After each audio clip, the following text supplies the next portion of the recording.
time, please rise for the pledge. I pledge allegiance to the flag of the United States of America and to the republic for which it stands, one nation, under God, indivisible, with liberty and justice for all. Mr. Burrow, will you do roll call, please? Absolutely. Mr. Wade is absent. Ms. Rotarius? Here. Mr. Burns? Here. Mr. Eckert? Here. Ms. Fred? Here. Mr. Burrow? Here. Ms. Smith? Here. We have 6 present. Thank you. Adoption of the agenda. Any additions? Mrs. Boswell-Meyer? No additions. Any deletions? Yes, we do have some deletions. So we do have number 4 under finance, operating millage at this time. You're not going to add that to the agenda for a resolution. And then number 4 under policy, the non-rep contracts. That's going to be tabled at this time, as I'd like to go into closed session on July 28th after our regular board meeting to discuss those. So I'm not sure if you go into closed session. That's not On legal. July 28th Right, For no, it's personnel. not legal. That's correct. for personnel. We'll have to discuss that. Okay. I don't know. We can. Okay, I thought for personnel we could. Okay, Is that it for deletion? that's it for deletions. yes. Amendment? Amendments, just that you have a new policy sheet in front of you. It's the green policy sheet that references our mission statement.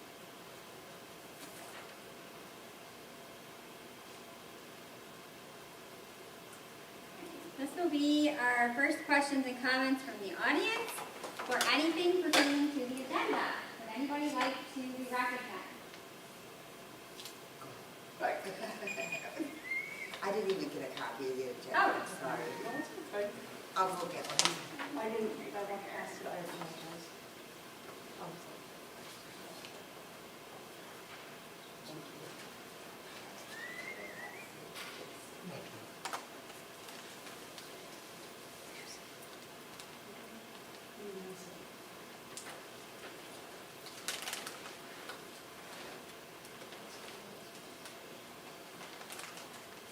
Hold on, please.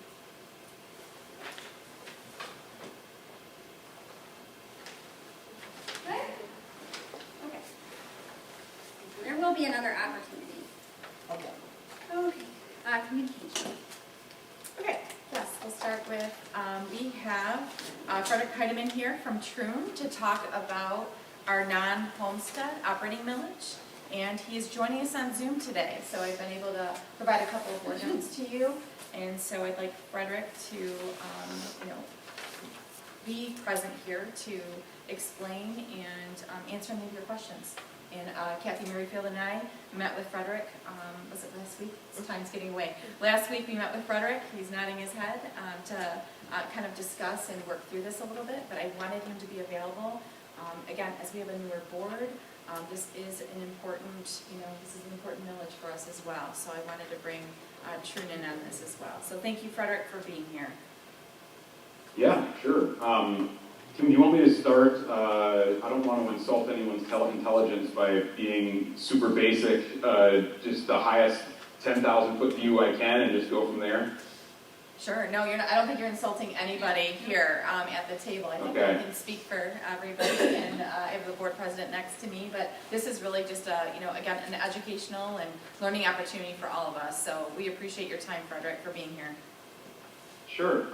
So the highest level view of this is that school funding, operational funding, is funded from 2 sources.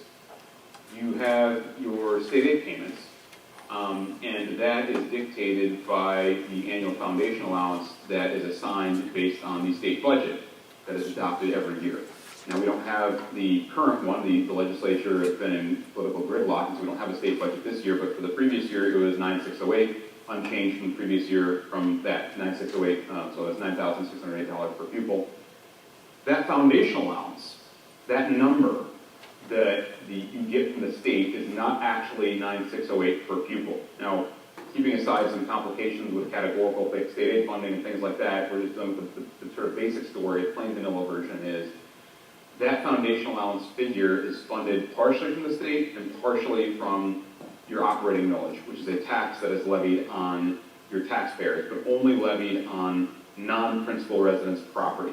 Now, non-principal residence property has kind of a technical statutory definition, but maybe some of the biggest takeaways for a community like yours are, number one, that operating millage is not levied on principal residences, so a primary home. It is levied on vacation homes and rental properties.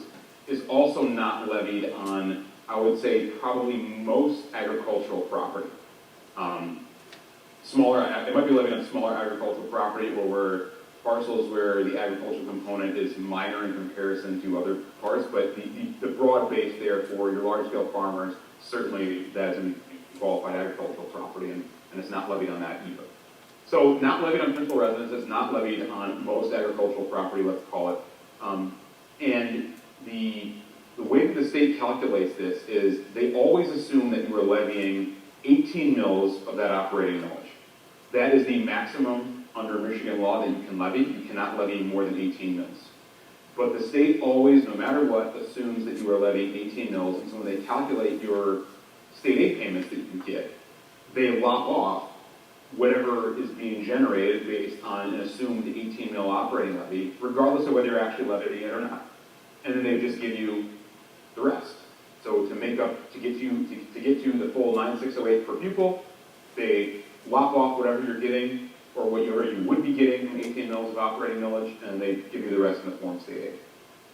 So this means to maintain that local tax funding portion, you need to have a vote every several years in order to maintain it, because tax levies can only be maintained, with some exceptions, through the vote of electors. So that's kind of brings us to what we're discussing here. You last time voted an operating millage that ran from 2019 and then will expire at the end of 2026. So you have this year, 2025, and that's going to be levied in December of 2025, and then you have, again, one more year after that in 2026, and after that, your operating millage expires. So the upshot here is this needs to be renewed.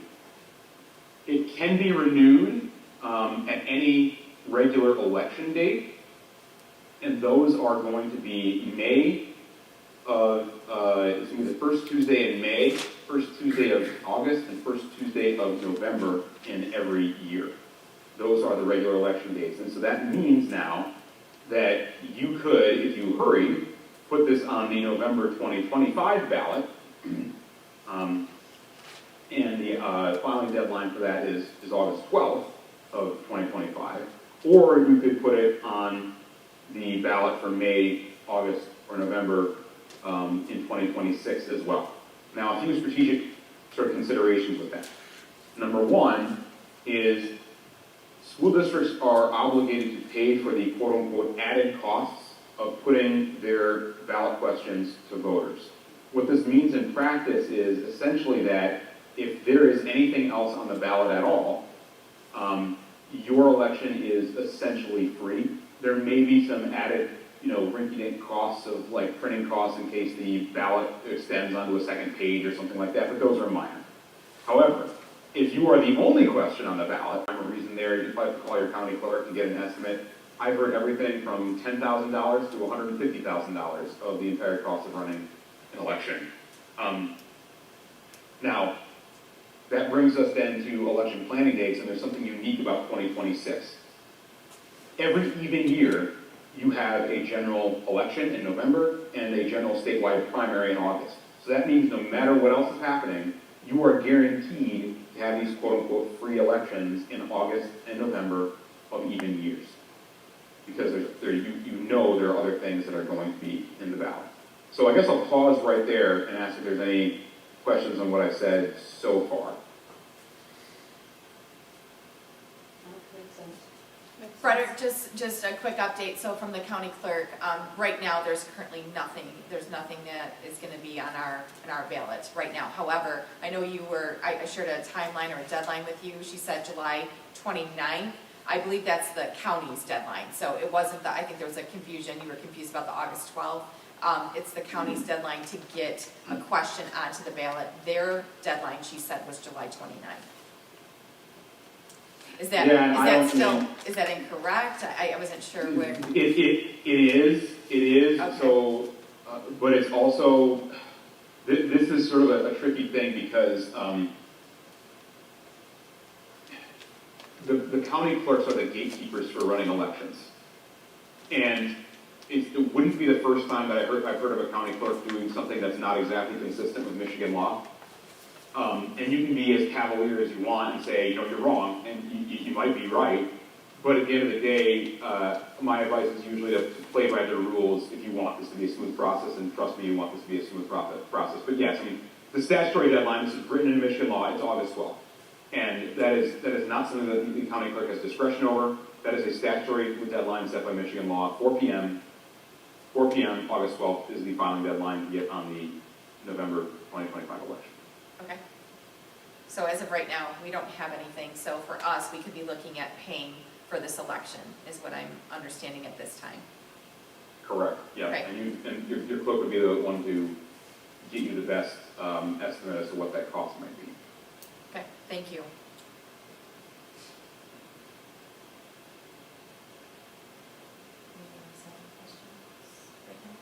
No other questions right now, Frederick?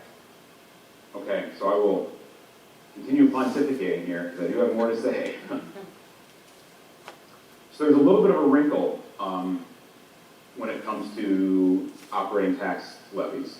And that is, there is a provision of the Michigan Constitution, commonly called the Headley Amendment. And it was enacted to kind of actually in similar circumstances to what we're living through right now in periods of high inflation.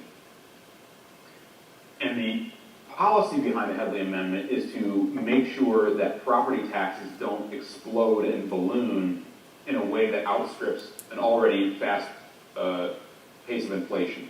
So, what the Headley Amendment does, what it effectively has the effect of doing, is it says if your property tax values are increasing at a rate faster than the rate of inflation, your millage gets automatically, we call it rolled back, it's ratcheted down, so that whatever millage rate you are levying is keeping pace with inflation, but no more than the rate of inflation. So in other words, the property taxes that are actually being billed to taxpayers are not increasing at a rate faster than the rate of inflation. That's the policy behind the Headley Amendment. But there's a particular quirk with how the operating millage statute is worded in the revised school code that allows the school district to, school district electors to authorize higher than 18 mills. Remember what I said, that you cannot levy more than 18 mills, and that is a maximum under Michigan law. That is true. But school electors can authorize higher than 18 mills, and that extra authorization basically acts as a cushion against those heavy rollbacks. So there's a couple different ways to think about Headley. One way of thinking about Headley is you're not actually losing any money. Because, again, the whole public policy behind the Headley Amendment is that you're only keeping pace with inflation. It's ratcheting millage down automatically when your tax values are rising faster than the rate of inflation. So from a purely local revenue perspective, you're not really losing money in the face of a Headley rollback. However, there's a bit of a wrinkle here because of the way it intersects with state aid. Because the state always assumes that you're levying 18 mills, always. They just automatically assume that you're levying 18 mills.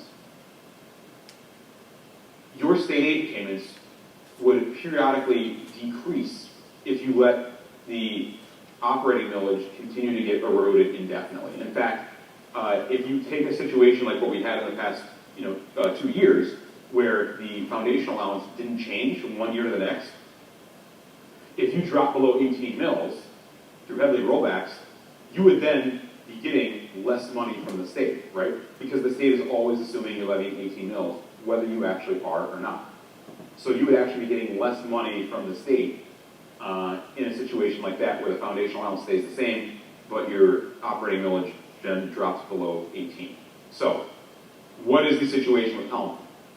Right now, you guys do actually have a little bit of a heavy hedge. In fact, the last time that this millage was voted, the Almont voters in some time in the past must have voted a 1 mil hedge, because the last time it was voted, it was at 19 mils.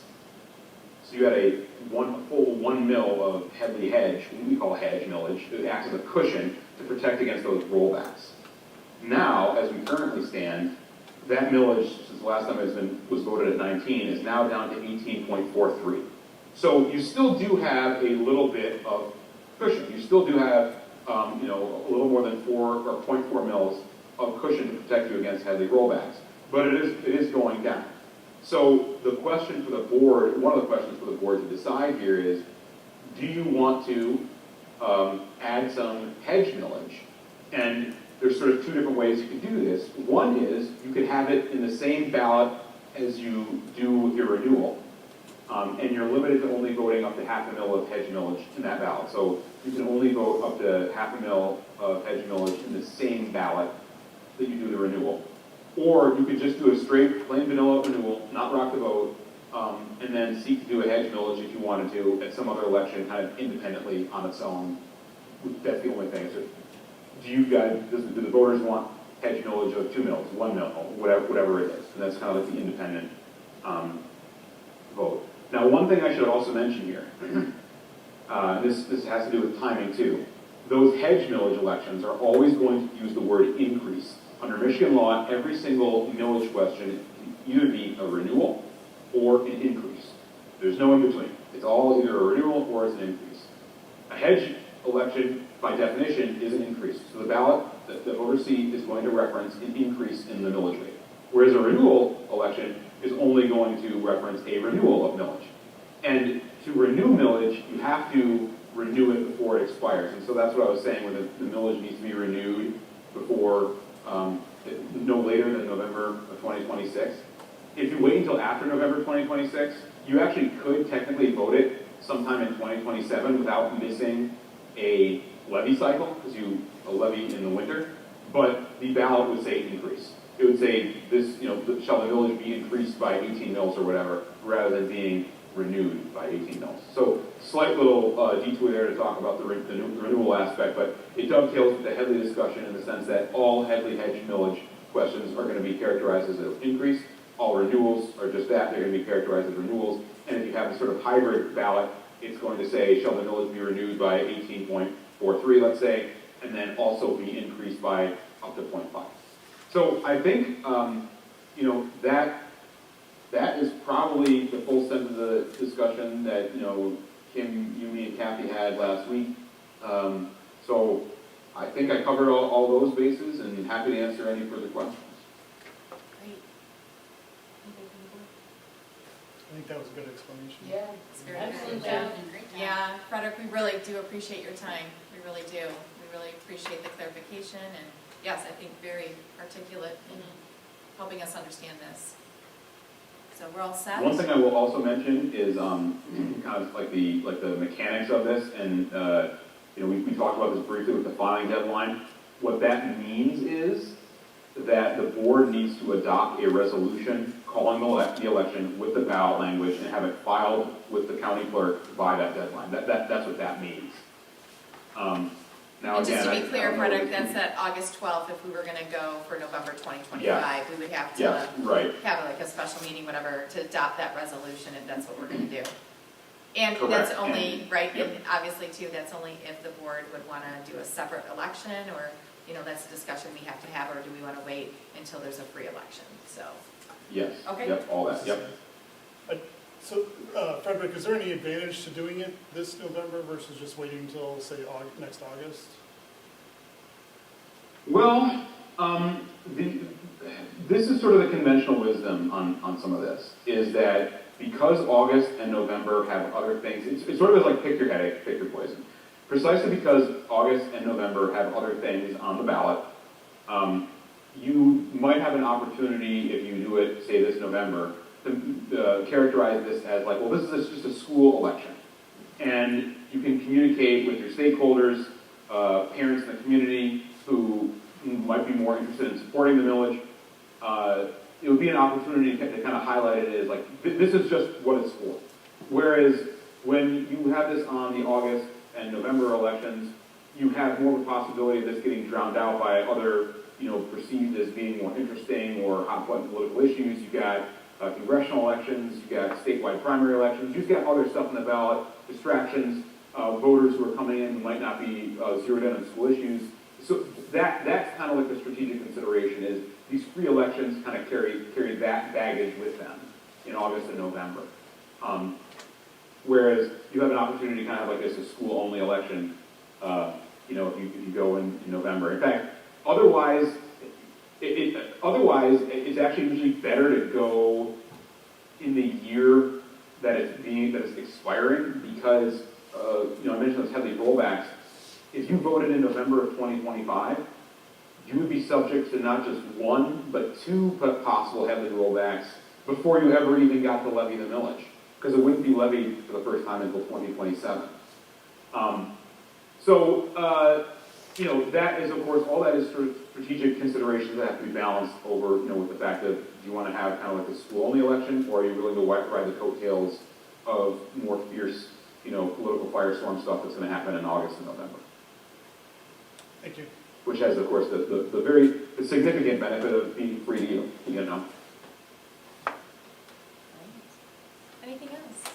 Kathy, anything else? I actually do have one question. We heard back from the county clerk, and she said at this point they have City of Lapeer candidate on the November ballot. It's only City of Lapeer ballot issue. So that does not mean that we could ride on the coattails of that election if we chose to do so this year. Is that correct? That's right. I mean, you might be able to get away with some cost-sharing stuff with the City of Lapeer in those precincts. Okay. Wherever there's any overlap, but there's not going to be, that would only be in any precincts, and I don't know, does Almont have any overlap with the City of Lapeer in precincts? No. No. Yeah, didn't think so. So yeah, that would not, Okay. it would only be where there's, but that's actually a really good question too, because it would only be, like say there's a township that has some local elections. Yeah. It would only be in that township. And so you still would be paying the costs in all the other townships that maybe didn't have a local question. So it would be better, it's still some cost sharing, it's better than nothing, but it certainly wouldn't be ideal. Okay, thank you. Thank you so much, Frederick, for your time. We'll be following up if we need, future support here. So thank you so much. Okay, yep, you bet. Happy to help out. Yeah, have a Thank good you. evening. You too, take care.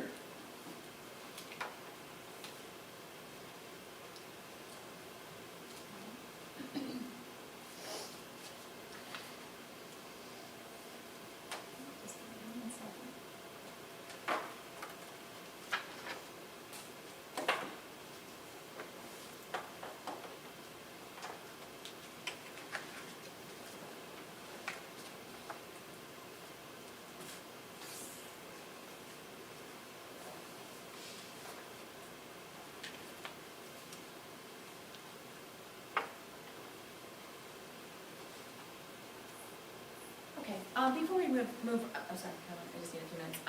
Before we move on, is there any other discussion about that, or if I could have thoughts from the board regarding, I guess, again, to be fiscally responsible, was looking to, potentially put this on a ballot, right, that there would be other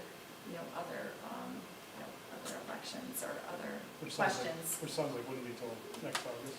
Potentially, and again, and that's why I mentioned that there was a deadline, so the county clerk came through and said July 29th, but per state law, it's August 12th, so there is still a little bit of time, so something might get on a ballot But he also between now and indicated that doing the vote next year might be beneficial. He did, so that's, I just wanted to kind of get a feel for where everyone's at. The only other consideration I just want to put on your radar is that we've been talking about, and that's going to be some of the work this year, is are we going to, forming a committee and start talking about a future sinking fund or a bond.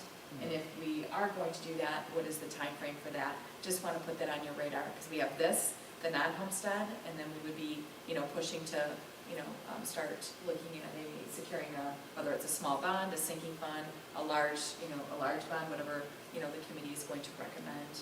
and myself bringing it to the board. So just want to put that on your radar. We have a lot going on in the next year, but we did talk a little bit, just briefly, and that's why we're doing a community survey in the fall, just to kind of take the community's temperature of where we're going to be for, maybe getting that ultimate support.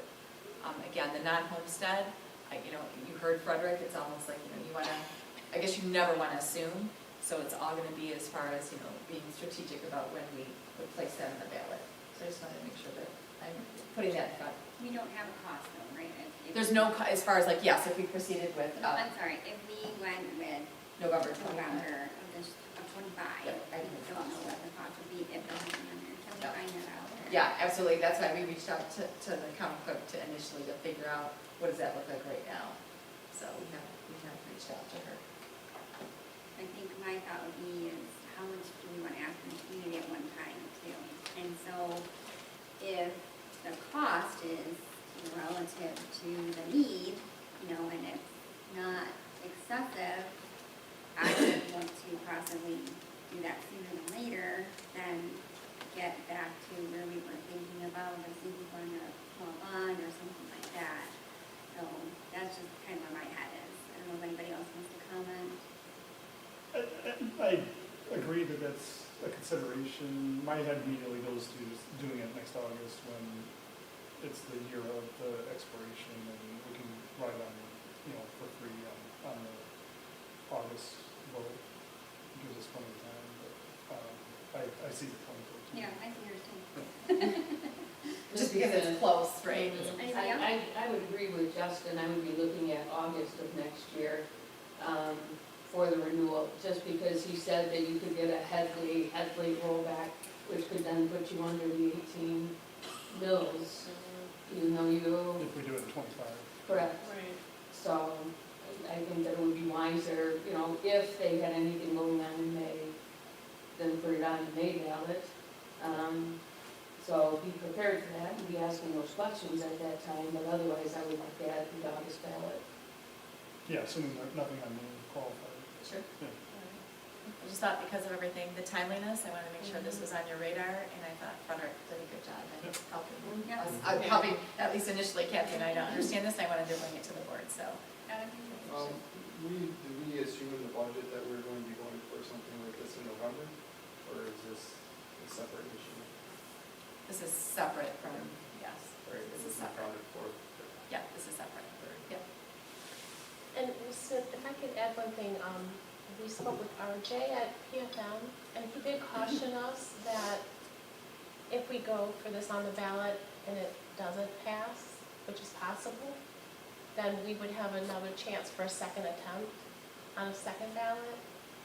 So that's something to kind of gauge the decision on too, is like, we haven't been passing things well lately. There is a possibility that it won't pass on the first attempt. So he kind of cautioned us on the timing too.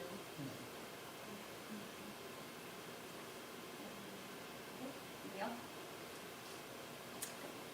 Great, thank you so much. Okay, our next communications is with our technology director, Brandon Markland. And Colin, just want to make sure we're all set up here for, I believe he's joining us on Google Meet today, which is like another Zoom.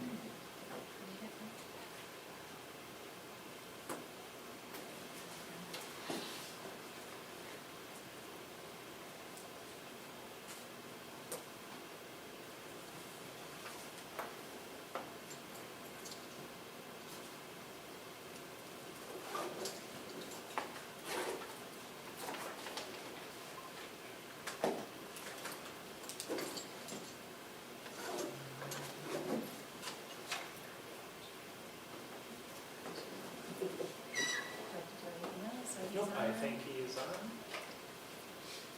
Yep, can you hear me? Okay, yes, we can hear you, Brandon. All right, perfect. All right, thank you for joining us, Brandon, we appreciate it, to provide some district-wide technology updates to the board, speaking kind of short-term, long-term goals as we've been meeting together with our Administrator of Finance, our principals before they left for their summer break, just to get our heads around and for planning purposes, where the district stands with technology. So thank you for joining us today. Yeah, no problem. This shouldn't take too much time, thankfully. Let's start off with some quick updates. We've got our summer technology helpers going. They're cleaning Chromebooks and cards, logging damage, inventorying all of our assets, and in their free time, organizing our offices and storage areas, which is very kind of them. We're also looking into a solution for the banner image on the website. I know that's been something the board's been wanting to tackle. We are eligible for a free website redesign. I just don't have the details of that yet. But I do believe that they have some templates that instead of having a banner image, they have basically a big slideshow at the top instead. That's what we're seeing, right, on a lot of the websites, Brandon, right, is that it's not just one image that's going to stay there for whatever, a year's time or a semester.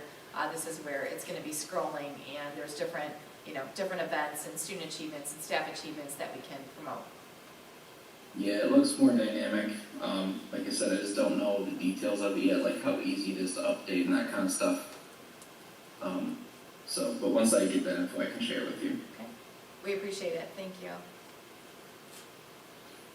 A couple other little updates. We're looking into an app called Band as a communication app. It would be free for the district. There is a data privacy agreement that one of the lawyers had some concerns with. Band allows us to edit that agreement and then upload, and they can choose to either agree to it or not. So last I heard, the lawyer was looking into doing that. Then we're also going to be sending out a one-to-one survey in the fall, and prior to that, we're going to have a tech committee meeting to decide the kinds of things we want to see on that survey, and that will be for staff and students. We're doing a new safety project as well. In this project, the front exterior doors of all the buildings would remain locked for guests. They would have to be let in. They can't get into the lobby, unattended. I have some cost breakdowns there, but they're all from separate vendors. And we're looking into using some 31AA funds if they're available for that safety project.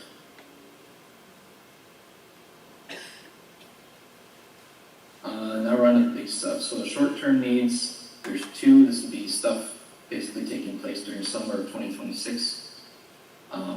First, we need a new Wi-Fi system. Ours is end of life in December of 26, and it's best to replace it during the summer prior to that. Wi-Fi systems are eligible for E-rate discounts, so that process would start this fall, and after the E-rate discount of 60%, if that discount remains, it would be approximately $70,000.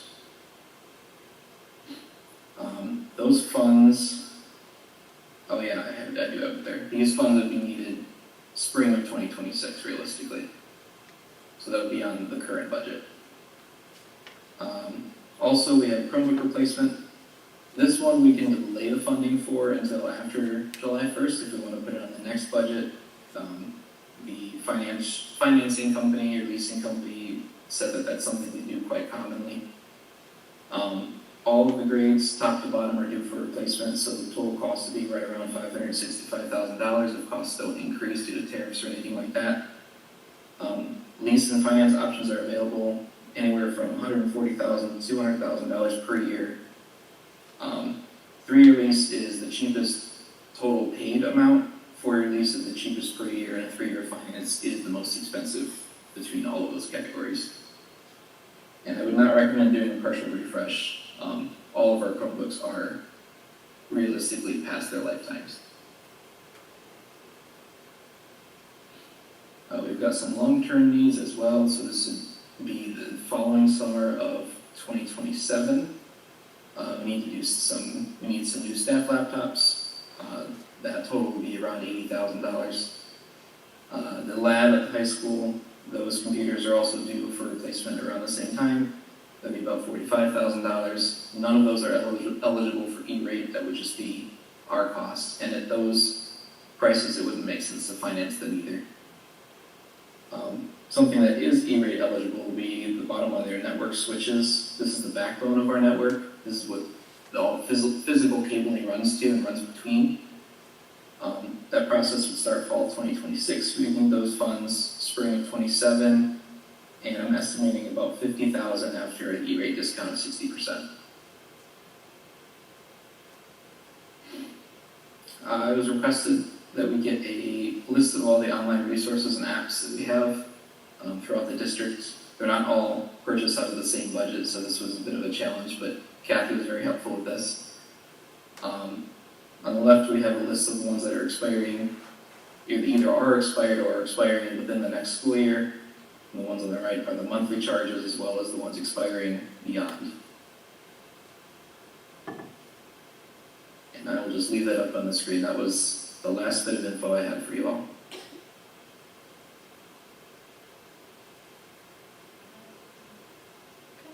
So, Mr. Markland, you're ready for some questions then from the board? Sure. Okay, thank you. Board questions? Mr. Markle, the total cost for replacing all the Chromebooks, $565,000 or whatever, versus the lease, like, if we replace them all at once, what's the lifespan? It depends. So normally for the kids who take them home, they would say about 3 years. You could realistically stretch it to 4.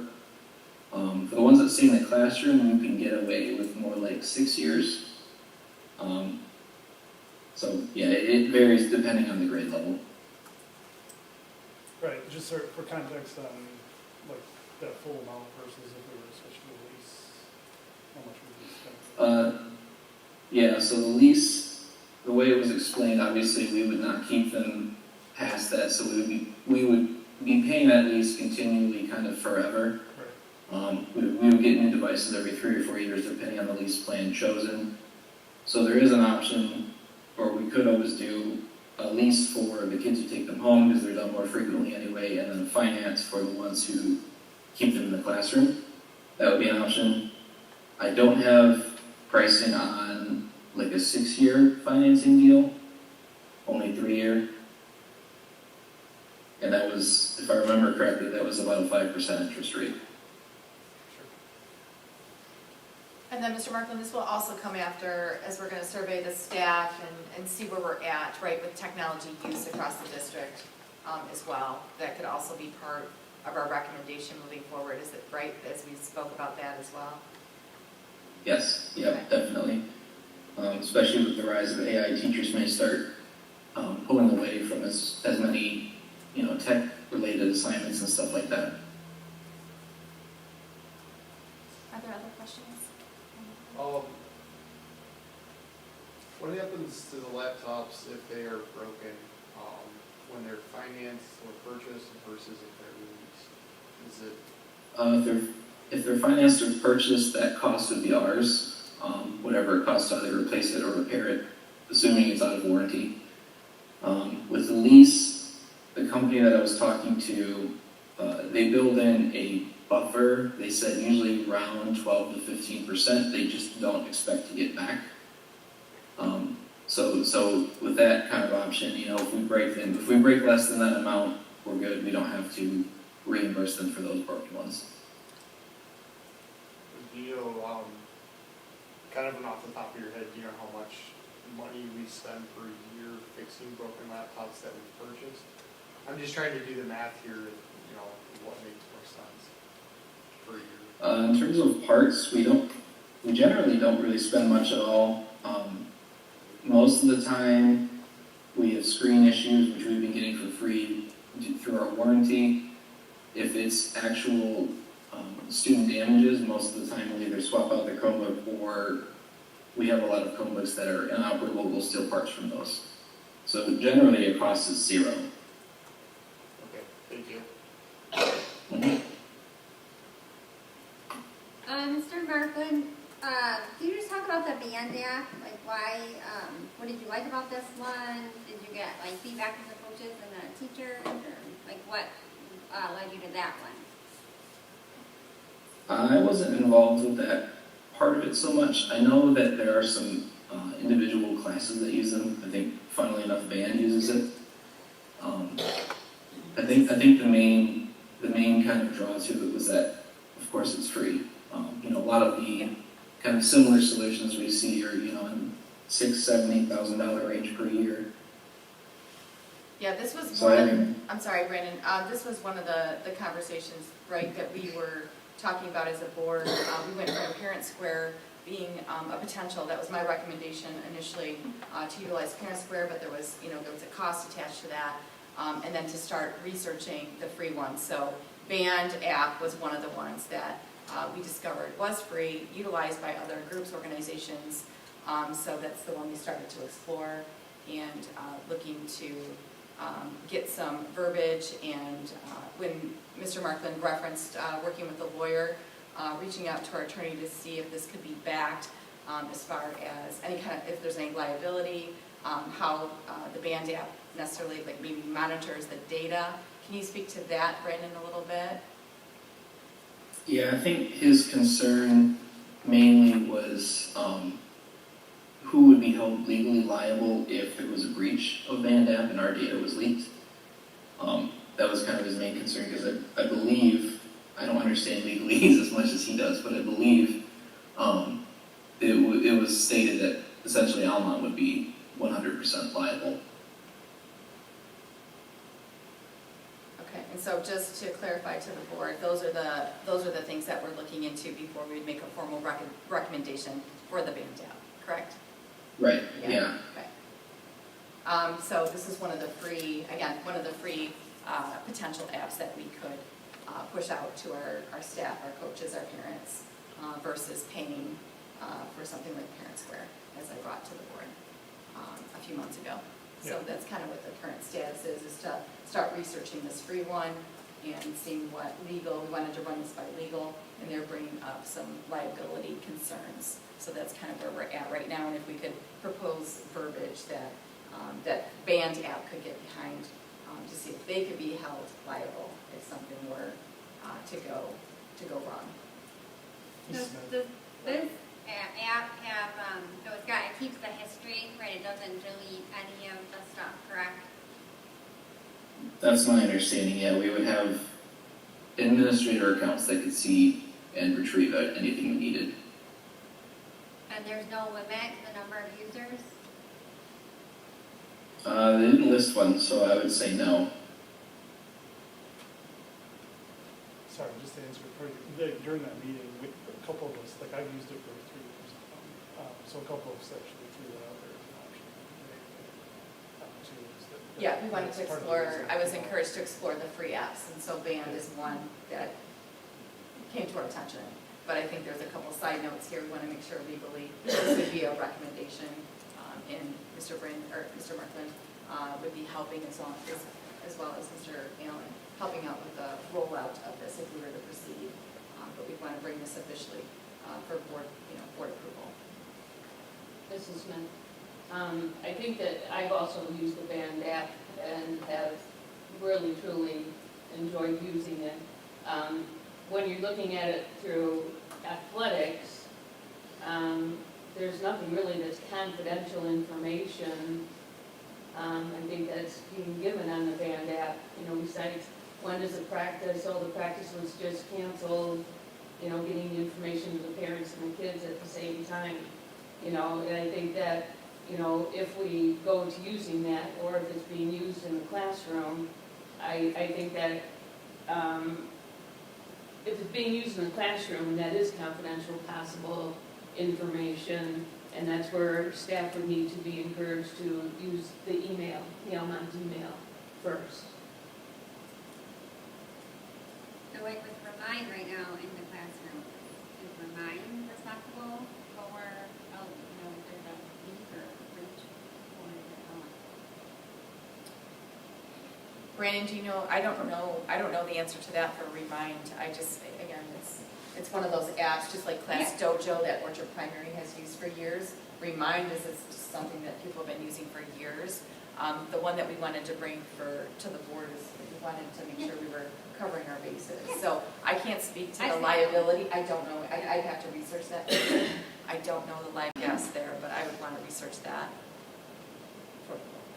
Mrs. Vaughn, was Parent Square any different? in that?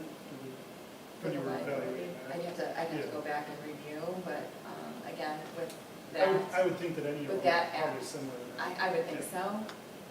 But just getting our hands into these different apps, we want to definitely run the liability issue through our attorney. Any other questions for Mr. Markland at this You're time? right, yeah, a copy of his presentation. Sure. Mr. Markland, can you share your presentations, please, with the board and I? Yep, I can send it out after the call. We appreciate it. Sorry, this, Oh, one more question. Sorry, there's $45,000 in there for the lab desktops. If everyone has laptops, what exactly are the desktops for? I understood. They're primarily used, I think, for engineering classes. I know there are other classes that go in there, probably computer apps, stuff like that. But the reason that they are more expensive was they were for PLTW engineering classes. Those are utilized pretty heavily?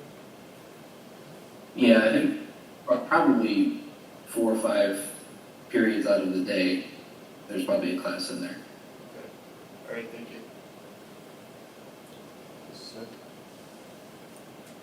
And I just want to make sure that with what he's got on the screen right now, that I think the intent was to like make sure that all of those were current, relevant, we needed them. So like, I don't think Brandon's the guy to go through that, but I think that was why we had asked for that, was to make sure that everything that we have there that we're paying for, we're actively using and needing it next year. So just to make sure that Verify, somebody is Yeah, oversee. on Yeah, yeah. for sure. Yep. And I believe Kathy works with our principals too, to make sure that we have our current licenses. But yes, to your point, yes, Yeah. it will be reviewed. Mr. Burrow? Anybody else? One more question. I just did a quick Google search here. Who uses water around us? As far as like our school, stuff like that. Can we have like a landscape of that? What everyone else uses, breaking mood, Omega for communication help. I notice our baby uses Power School, Frankenmuth uses Skyward. Really good to have that discussion. Yeah, I'll have to go, I thought we had something together, Mr. Eckert, but I can go back and look. And if not, kind of do a comparison again, yeah, for that. I do know I feel like a lot of schools utilize that Remind, and again, I shared a lot Parent Square too, if you want to pay for the app. Parent Square was also utilized. Yeah, it's just you don't want to like go down the free route and spend all your time and effort doing that when, it doesn't work out or something. Waste your time looking at the free stuff versus having something that we would have to pay for that actually does what we need, I suppose. I guess I'm a little confused then, because Just, I presented to the board like Parent Square that was a paid app, but then Yeah. I was encouraged to look at free apps, Yeah. so I just need direction from the That's board. true. Yeah. Sorry. Yeah. I forgot I said that. No, it's okay, it's okay, I'm just, what we're doing is we're exploring out options, right? Great. Yeah, so, yeah, if you guys can just let me know which direction, that would be great.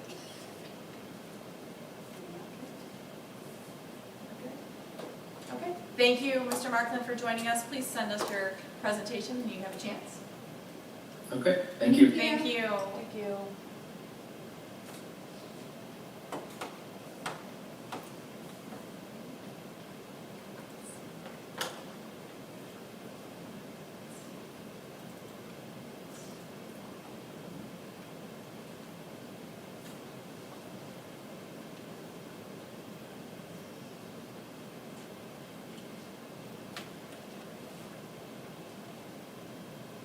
I'm going to go into some of my communications for you. I'm going to start here. These are the communications I wanted to review with you. Our strategic plan update, priority project staffing needs, get some conversation going, and our athletic boosters update from me today. Starting with the strategic plan, again, I hope it was helpful. I did share out with you this document kind of as a quick glance. I can go through each one of these, or if there is certain goal areas that you would like to have me explain a little bit more where we're at, I'm happy to do that as well. I am happy to say again, this is from my purview and what I know of the initiatives that we're doing across the district. The red is very minimal, which is great to report. You'll see a lot of green, so the green meaning that there's significant improvement or progress in that area. Yellow, there's some improvement or progress. And red, I felt like minimal or no improvement. So that would definitely be a focus area if we want to put some of the energy there.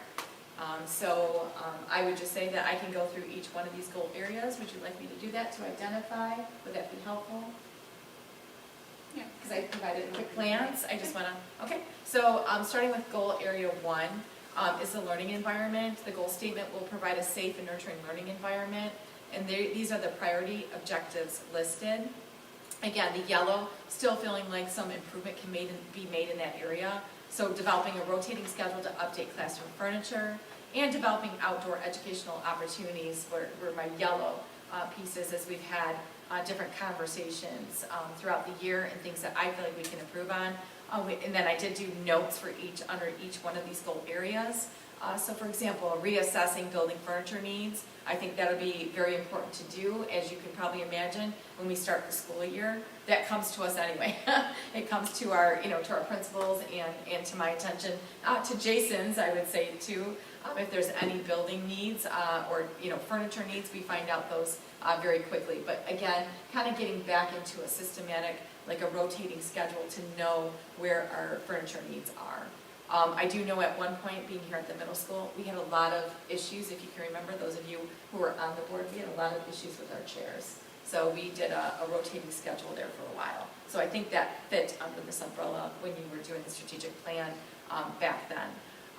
Developing outdoor educational opportunities, definitely want to continue to provide some of those. And so again, actually the kickoff to our PD being at Camp Skyline for our teachers to know what's at their fingertips and being able to utilize the resources at Camp Skyline, I think can help build in to some of those STEM opportunities.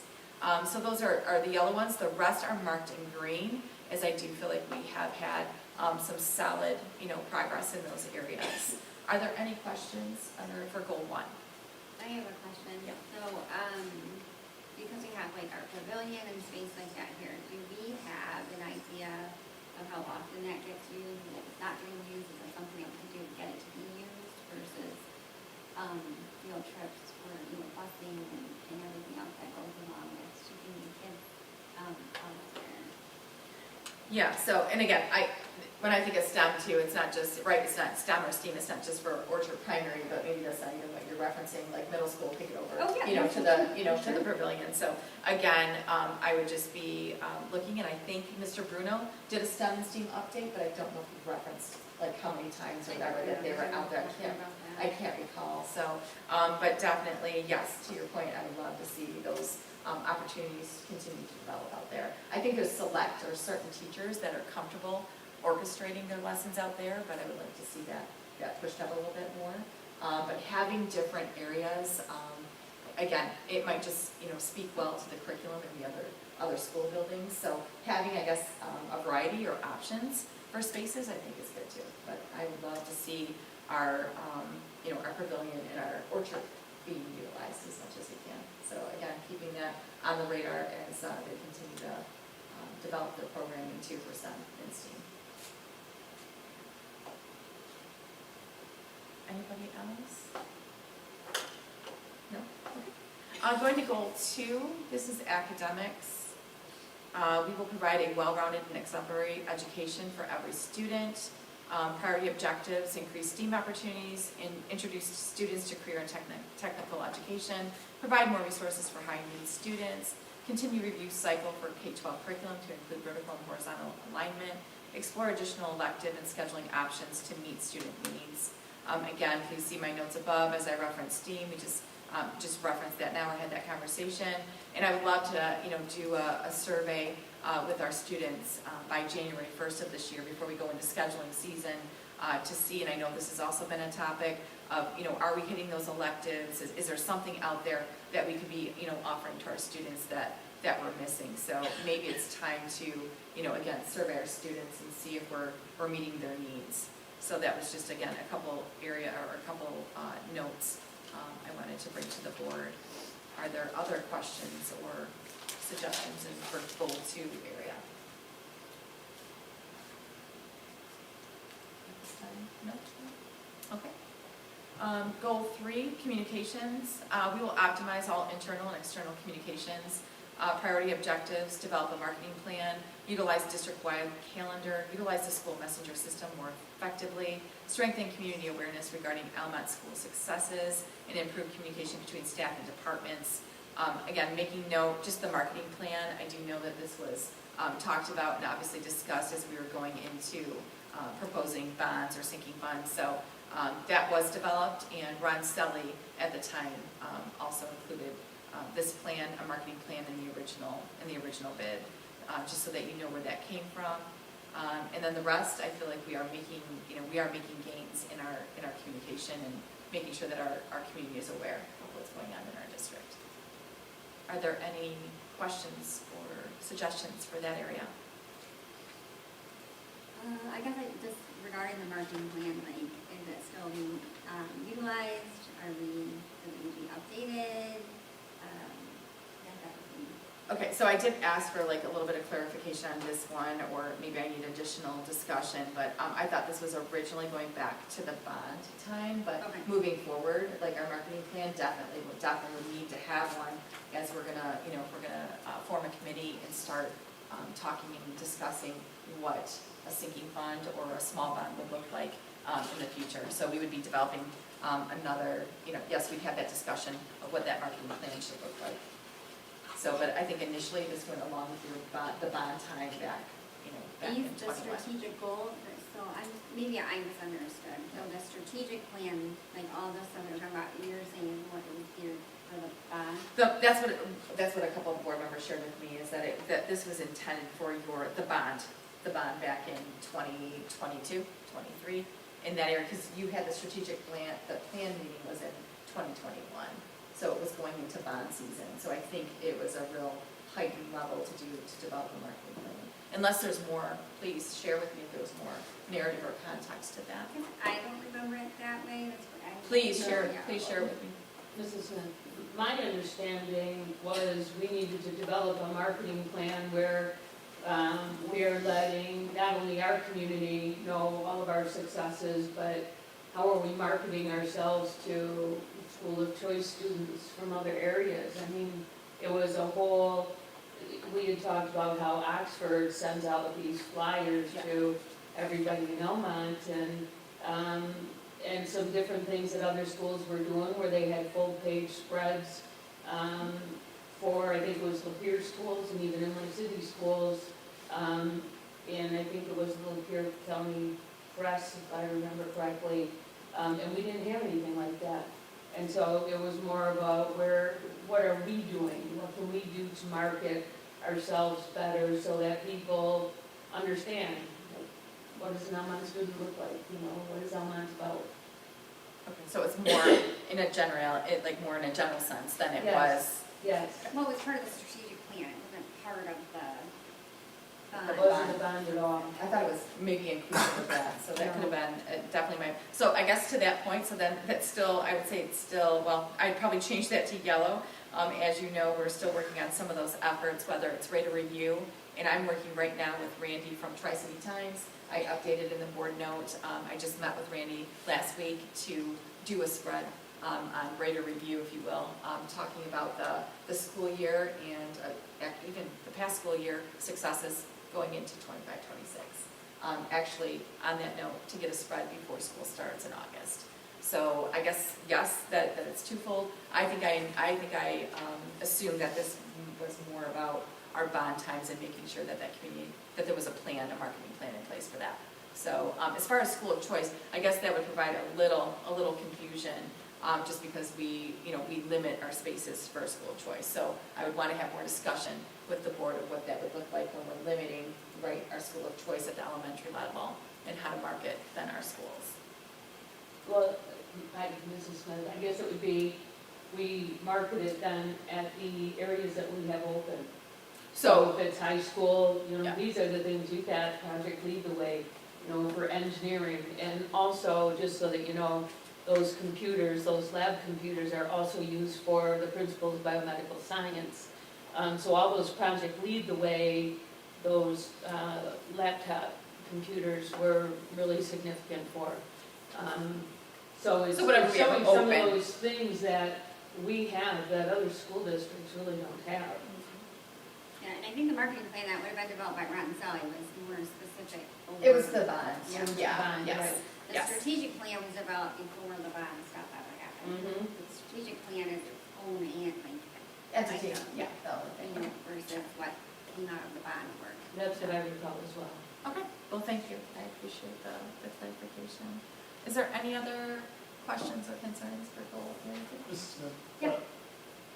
Could you, I guess, enumerate maybe some of the communication improvements with the staff?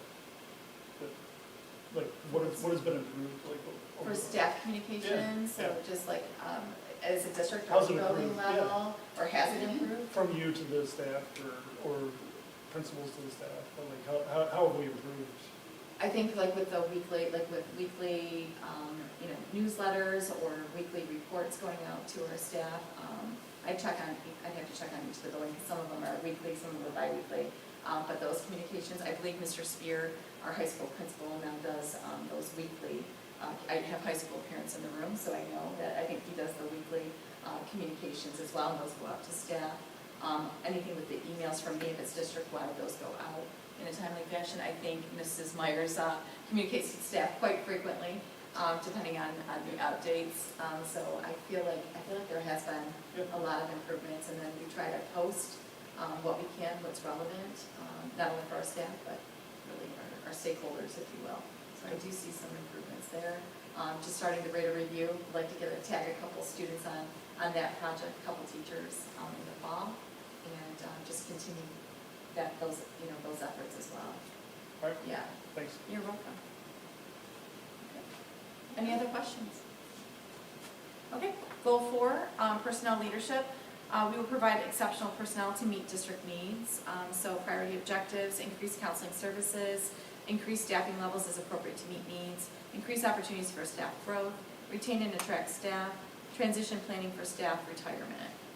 So in some of these areas, again, where I felt like there's a little bit more efforts that need to be made here, just really taking a look at our staffing to make sure that, yes, that our students' needs are being met. Retaining and attracting staff, again, a little bit of a challenge, but I feel like we are making gains in the sense, I feel like negotiations have gone very well over the last couple of years. Would like them to continue to go well and get behind our teachers and show them that, yes, we do value them and would like for them to stay in Almont. The one that I felt was not necessarily getting a lot of attention, and again, no excuses, but with some of the turnover in our business office, with our admin and finance, just transition planning for staff retirement, as far as really making a plan or considerations, a strategy, if you will, to take a look on how that could impact us if we were,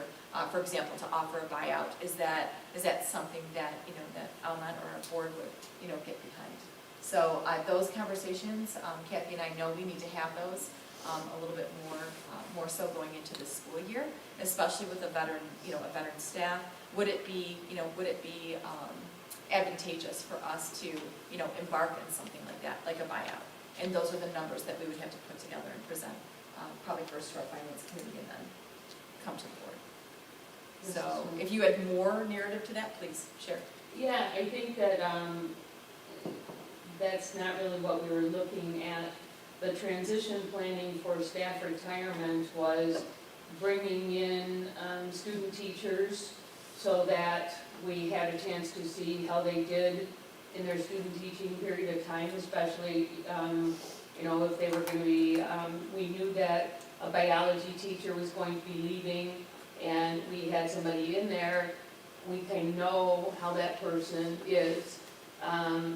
Same thing in the area, it could have been with counseling, getting in interns from Oakland University or Central Michigan University. Jennifer Blum, hers was planning for, knew that we were going to be having Lee Stroh retire. And when she came on and was doing various odd jobs for us, subbing, I think, we recognized how phenomenal she was. And so when Lee did retire, You know, she was the one that we already knew, we wanted her. So that's what we were talking about, you know, as you look at, if you have anybody that's planning on leading a leadership position, you know, getting people in there that have the administrative degree and getting them some experience in the office area to see, you know, is this something that they want to do? And it's kind of planning ahead for that, not looking really at a buyout, because in looking at a buyout, there aren't enough staff or there aren't enough good quality teachers out there to take over those positions. So it really wasn't about looking at a buyout, it's looking at what we can do to train some people ahead of time. Yeah, okay, so again, I interpreted that a little bit different, so that's why this conversation is important. Thank you. Is that how you understood it? Okay. Is there any other questions? All right, goal area 5, facilities and operations. We will improve and expand our district facilities and grounds. So again, highlighting a few areas that we're still continuing to work on, upgrading our buildings, grounds, athletic facilities, developing purchasing and replacement plans for equipment and other assets, continuing our technology plan, including funding sources for hardware, infrastructure, and training for staff, some of which Mr. Markland brought to our attention today. We had a couple things that were completed, again, in some of our bond attempts, like our comprehensive facility needs, kind of came through, I think, both Barton Mallow and Roncelli. And then just continuing to work with district staff administrators to prioritize our needs as we go into the 25-26 school year. Is there any discussion on that? I also had my building and grounds director, maintenance director here too. Any questions?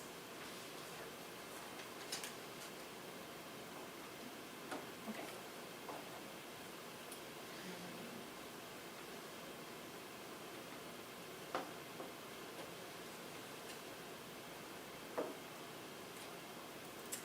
And then going on to some priority projects, getting some feedback from the directors. It's a little bit tougher with my principals being on summer break to have a little bit more conversation, but I did reach out to them, and just because they are amazing people, and definitely want to, they don't want to stall anything. They did respond, so there's some things on here that will help, again, get the conversations started. I do have, again, Jason Frederick's here in the room, and so starting with some building and grounds, here are some of the things after speaking with him, and I think both of us in agreement, these are some of the things that were highlighted for some of the buildings and grounds projects that we would like to place on the priority list. So it could be anything from, again, select carpeting replacement, high school and OP, only because we're looking at safety, safety first, and there's some tripping. I would say there's some tripping hazards out there, both in the high school. I'd say the media center is a tripping hazard, and there's some also, I believe there's some bubble ups in Orchard Primary Office. Also, there'd be some select sidewalk areas that we would recommend, high school, middle school, and OP. So if you've been around the campus, hopefully that's something that you probably have witnessed yourself, and probably some areas of concern. Also the OP, Orchard Primary plumbing, that we probably want to start with some drain key fountains and toilet replacements, and potentially some lighting. The middle school and the high school then would follow with some plumbing and lighting updates. And then high school roof replacement would also make the list, as it is our oldest building in the district. Mr. Frederick, is there anything else you wanted to add to that list? It's kind of what we talked about. No, Take questions. Just if I can, and if there aren't any questions when it comes time for me to give a building insight, that I may touch on a couple of those just for clarification, especially when it comes to OP and drinking fountains. Y'all might say, oh, we're already doing that. So I can expand on that if you want to wait, or I can do it now. Why don't we wait? And we'll let you, and then we can kind of get together. Is that okay, guys? Sure. One quick one for you. Sorry. This one. Does the boiler system, does that not fall in anywhere in the top part of the list? Yeah, but it's a matter of how much money do we got, and what are we going to do? What's the best bang for our buck? Some of these items, obviously, as Ms. Vaughn stated, have safety priorities. Can we get by with what we're doing? Sure. And then when I get to where I'm speaking, I'm going to kind of tie in some of these plumbing and lighting to go along with what we'd already seen, the information provided when we did the Verigy report in the audit. and some things that, you know, not only would help the district now, but also potentially have some energy savings as well. I think, sorry, one more thing. No, okay. Your thought last meeting was to look at some of these bigger ones because of our fund balance, am I correct? Yes. Yeah, I think that was my thought too. So, and I don't know if that was where everybody else was, I liked what Mr. Burns said last, month about if we do have a higher fund balance, like, instead of waiting for something to break, being way more proactive and just fixing it or getting something new. I think the list could be just like, what are the priorities regardless of cost? Yeah. Like, Regardless of cost. Yeah, to start, right, like, And I think, well, I think we, right, the roof replacement, Obviously, of the course, roof would be is a a huge huge one, but you're cost, saying, yeah. so is it the roof or the HVAC first, or whatever, and those should make the list. whatever you think the priority. Right, but even though the cost, right, the price Yeah. tag is not necessarily, it shouldn't matter, is what I'm saying. You wanna see what the priorities are. Right, Am I saying that right? because we do have this extra fund balance, like, Right. if we're gonna use that responsibly, then, you know, Yeah. Yeah. those big ticket items necessarily aren't off the table. Yeah, and we don't really have any, contacts and costs for anything, what all that is, so it is the priorities of the district, and then figuring out what we do with the funding. Mrs. Smith, I think that also on here, the tennis courts need to be on here. We've got a community that already believes they've paid for tennis courts, so that needs to be on our list. We can't lose track of that. Thank you. So some of the, again, some of the feedback that came to us then, some of our priority staffing needs, again, speaking to the directors, administrators, part-time central office position, that would be an assistant to our administrator of finance, to Kathy, classroom aid support, making sure we have enough support for special education and young fives. Sometimes that number can jump up a little bit. And right now, Mrs. Landishire, she does our Young Fives program, and sometimes it gets a little chaotic when you have 18 little ones running around without any other adult support. So that was brought to me by Mr. Bruno. Potentially a full-time literacy coach at OP.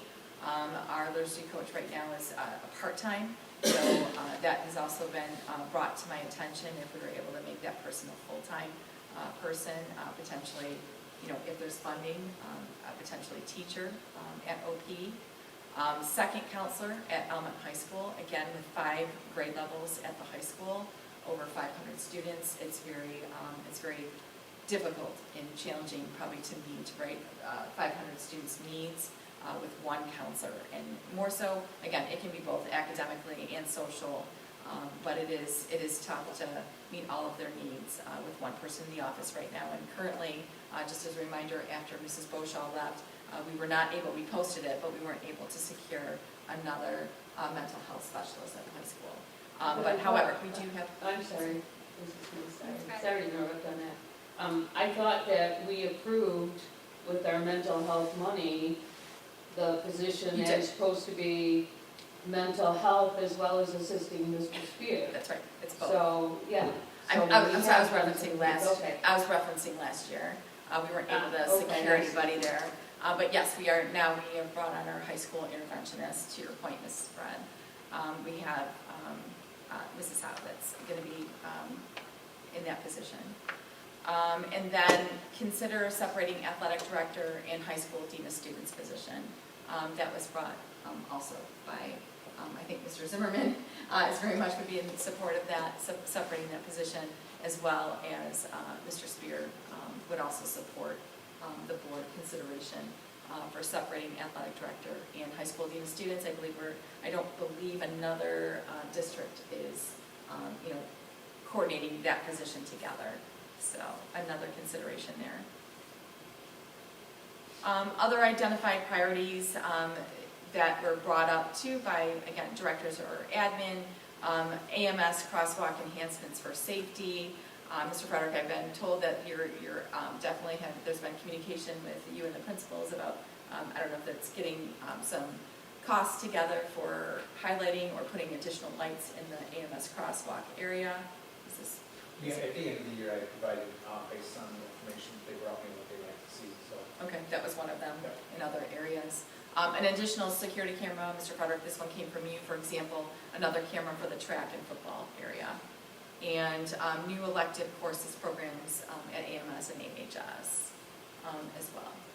So these were some, again, identified priorities by my admin team. And then reminders, just again, as we just went through budget season last month, again, if we needed to consider elective teacher, if our numbers come through with the state budget, state aid, these were the other considerations that were ranked. If you can remember on the side of our spreadsheet, elective teacher, if needed, if that's warranted, building that elective teacher back in. Chromebook refresh, we heard from Mr. Markman tonight. Special ed, we had some conferences that were cut, tech budget, licenses. These are a little bit on the smaller scale, if you will, compared to some of the other priorities listed in the previous slides, but I wanted to keep this on your radar. So conferences, because it's all important. We want to support our staff. So whether it's through conferences, staff, teacher appreciation, of course we want paper for our students, but we felt like we had a little bit of a surplus there. But these are a reminder for other items to consider if our numbers come back, and we can get behind these. Next action step, so on these slides, it wasn't going to end there. I will be scheduling I'd like to schedule a building and site committee meeting in August to follow up on the appropriate items, and then schedule a finance committee meeting in August as well to follow up and get some costs, obviously some costs or comparisons to the different committees here. So that was my slide for next action steps. Any questions on those priority areas? Anything else for me to consider? I know the tennis courts were mentioned as one of those items. Is there anything else? I would just, to echo what Mr. Burns, I think we're looking for is just, overall at, like, all the priorities, not like based on money, like, oh. Sure. Right. Mhm. We want to see everything, we Yeah. want to know It's all inclusive. all of it. Okay.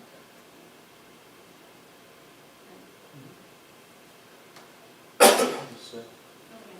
Ms. Mount, with what Mr. Markle went over, I just want to confirm, none of that was budgeted, correct, out of any of his tech list? Like, none of that is in the budget? No, all of this came to the only one that mentioned as far as immediate, again, if our numbers come back, I'd really like us to consider, if it's healthy, is that Wi-Fi cost, that $70,000. Yeah. That is the one I feel like escaped the budget attention for our 25-26 school year. But everything else can be, again, prioritized and discussed. Right. But that $70,000 was a surprise. Right, So- but none of his list was in the budget that we prepared. I think a lot of it is pushing forward. Okay. The one that I'm concerned about is that Wi-Fi. And then again, if we do have, again, this is part of that list that I just pulled up, would be that Chromebook refresh, and Right. whether that would be a lease or a recommendation, if we're gonna do it in phases or gradual. But I also believe that we want a survey to go out before we'd be looking at our plan to either lease or buy. Yeah. So just so the board is, like, his list was, I just did put, is a little bit over $800,000. So if our fund balance is 1.2, I mean, that's $800,000 in the next year and a half taking out of what we were over. So I mean, that's gonna be the majority of it, just to be clear on that. Right, and the prices are gonna go up, oops, excuse me, didn't mean to interrupt. Thank you. Mrs. Smith, I would agree, I had underlined here several times was the 70,000. Mr. Markland said that needs to be paid in spring of 2026. So that has to be on this year's budget. So that is something that, either you're gonna have to look at where you're gonna eliminate $70,000 more, or the board is gonna have to take a look at, once we know numbers better, how we can spend that. I believe that How was we the only account for that. surprise that we had as far as 25-26, right, Kathy, after we met with Brandon, so. Yeah. Okay. Sorry, is there anything else? Any other questions? Okay. Also wanted to provide a quick athletic boosters update. I just want to make sure, I don't really know what's rolling out there as far as athletic boosters. Wanting to make sure, again, they're a 501c3 organization. They do so much, so much for our student athletes in our programming, in our school community. I just wanted to make sure that the board and the public, that you know that appropriate steps and actions have been taken. They're taking place right now. Our Athletic Boosters their organization is working with an accountant to ensure that they remain in compliance with 501c3 regulations.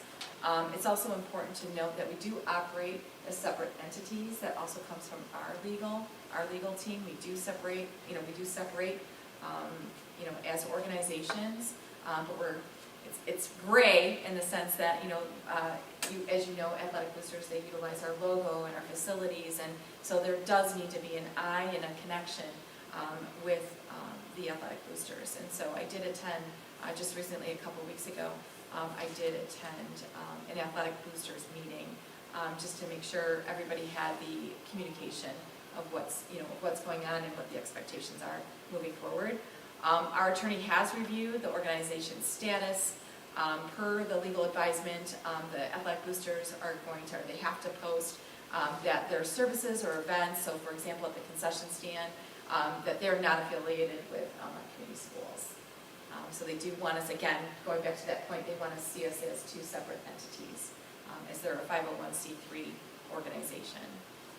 Again, we are grateful, so we don't want there to be a mixed message out there that we're not getting behind and supporting the organization. It's quite the opposite. We do back them, we support them, we see them, as you know, at so many different events in our community. We want to get behind them.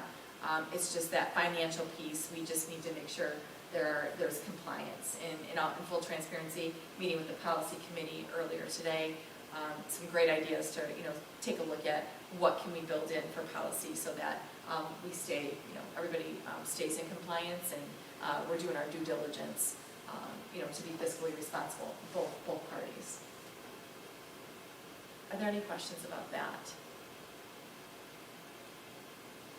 You have, I have a question. So for all of their status stuff is really on hold now for the IRS, and they have no idea when it's gonna be fully, fixed. So they submitted what they needed to at this time, and so what we heard last is that the IRS is behind in some of their paperwork. That, again, they're reviewing papers from November 2024. So they're considerably behind, but our Athletic Boosters they've taken the necessary steps to, because it's going to be retroactive once it's reviewed. They did have to pay a fine, but once it's reviewed, their status would become retroactive. So our legal team is not concerned with the status of the 501c3, so that they're able to continue to utilize our facilities. At this time, as long as they post their signs and their communications have to state that they're a separate entity. Like Ms. Vaughn said, we talked about policy, just for the members who weren't there for that part of it tonight, about making something for all 501c3s that use the district's image, the district name, district likeness, so that there's some type of uniformity for turning paperwork to central office or whatever yearly, so that we can make sure they're up to speed and everything up to date. It's probably like a checklist, right, Yeah. for accountability. Yeah. So we'd like to do that across the board. It's not just athletic, to your point, Athletic Boosters. It would be for all of our organizations that serve our students. Moving on to the coaches manual. So this will be an ongoing, this is going to be a project, I should say, right once Mr. Zimmerman comes back to work here. He's committed to revising the coaches manual before the 25-26 school year begins. He's going to ensure that this tool or this manual is going to be served as a useful tool, meaningful tool to all of our coaches. He is aware and he apologizes that this was not brought up to date for the school year. So he said no excuses. It's just going to be a priority project for him once he returns to us this summer, actually in a couple weeks here in August. So that will be updated. He will also be soliciting, if he hasn't already, he'll be soliciting and accepting our coaches' feedback too, because as you know, it's going to be valuable to talk to the coaches when they're looking up things so that they know how to function, as a coach and what the expectations are. So he's looking forward to receiving some feedback as well. Are there? I'm sorry. Yes. Yeah, I had a question. It says before the school year begins, the I know some sports. athletics Yeah. has already, will be started well before the school year begins. So, and the other thing is he aware that this has to be approved by the school board? And he needs to denote any changes made so that we can be looking. I just wanted to make sure he was aware of that ahead of time, because to change things, it's a lengthy process. Yeah, no, for sure, but he definitely has, we've identified it as a priority project when he returns, which will be just in a couple of weeks. And I do know that some of the sports have gotten started, but I do have to wait for his return, so in a couple of weeks, I would like to, that this is gonna be a Well, priority project. there are no sports that are started, that's not legal, but in August, I don't know when the first day is for football, I think that's the earliest one can start. I think it's the second week of August. Right, so it's before the school year. Mhm. Yeah, before the school year. So that's, yeah, so this is gonna be something, that he's gonna prioritize as soon as he returns to the office. When does he return? Is he an August first person? He is 2 weeks. Yeah, we can pull up his contract. I think it's 2 weeks before the Okay, school, I always school thought year. that And then he also does pick up time in July as well for, catching up on whether it's schedules, or he does put a little bit of time in July as well. So I'm looking forward to seeing it, because it is outdated. it's been outdated. I want to say it's been outdated, but it's for us to move forward and make sure it's, again, a useful, meaningful tool for our coaches. But it's been outdated for quite some years. Quite some time. Yeah, quite some time. It's not all on Mr. Zimmerman. Oh, no, no, Oh, no. no, He no. It's not fair. He wasn't. No. He's 3 weeks. 3 weeks before school starts. So again, it's right around the corner, and he's identified it as a priority project. Any other questions on that? No? Okay. Great. Thank you for that.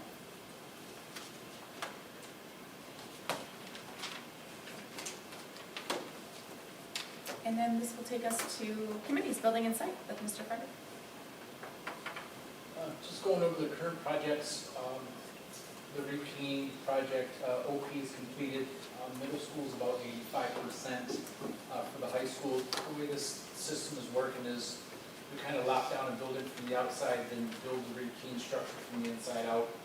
So with OP being 100%, the middle school being about 85% of the entire building, we've already moved on to the high school and have changed all the exterior to where that's kind of funneling everybody through the fob areas. Nothing's been changed on the inside.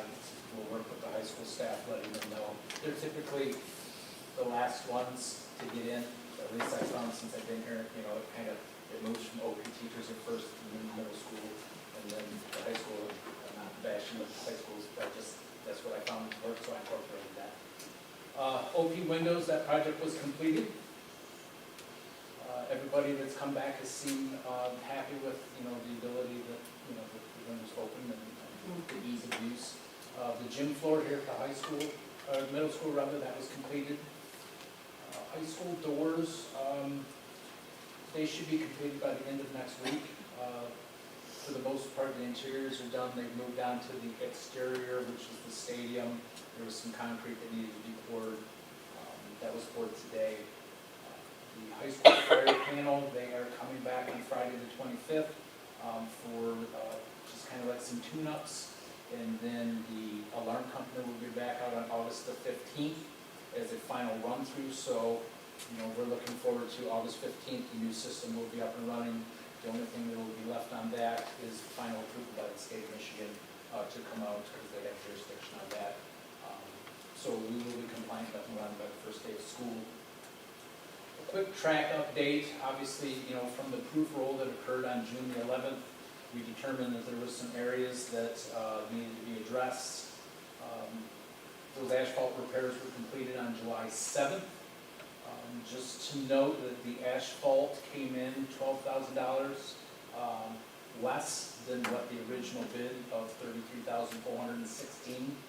So that took that initial from last work session where we asked for an additional $61,216. That brought that down to $48,966.95 and change.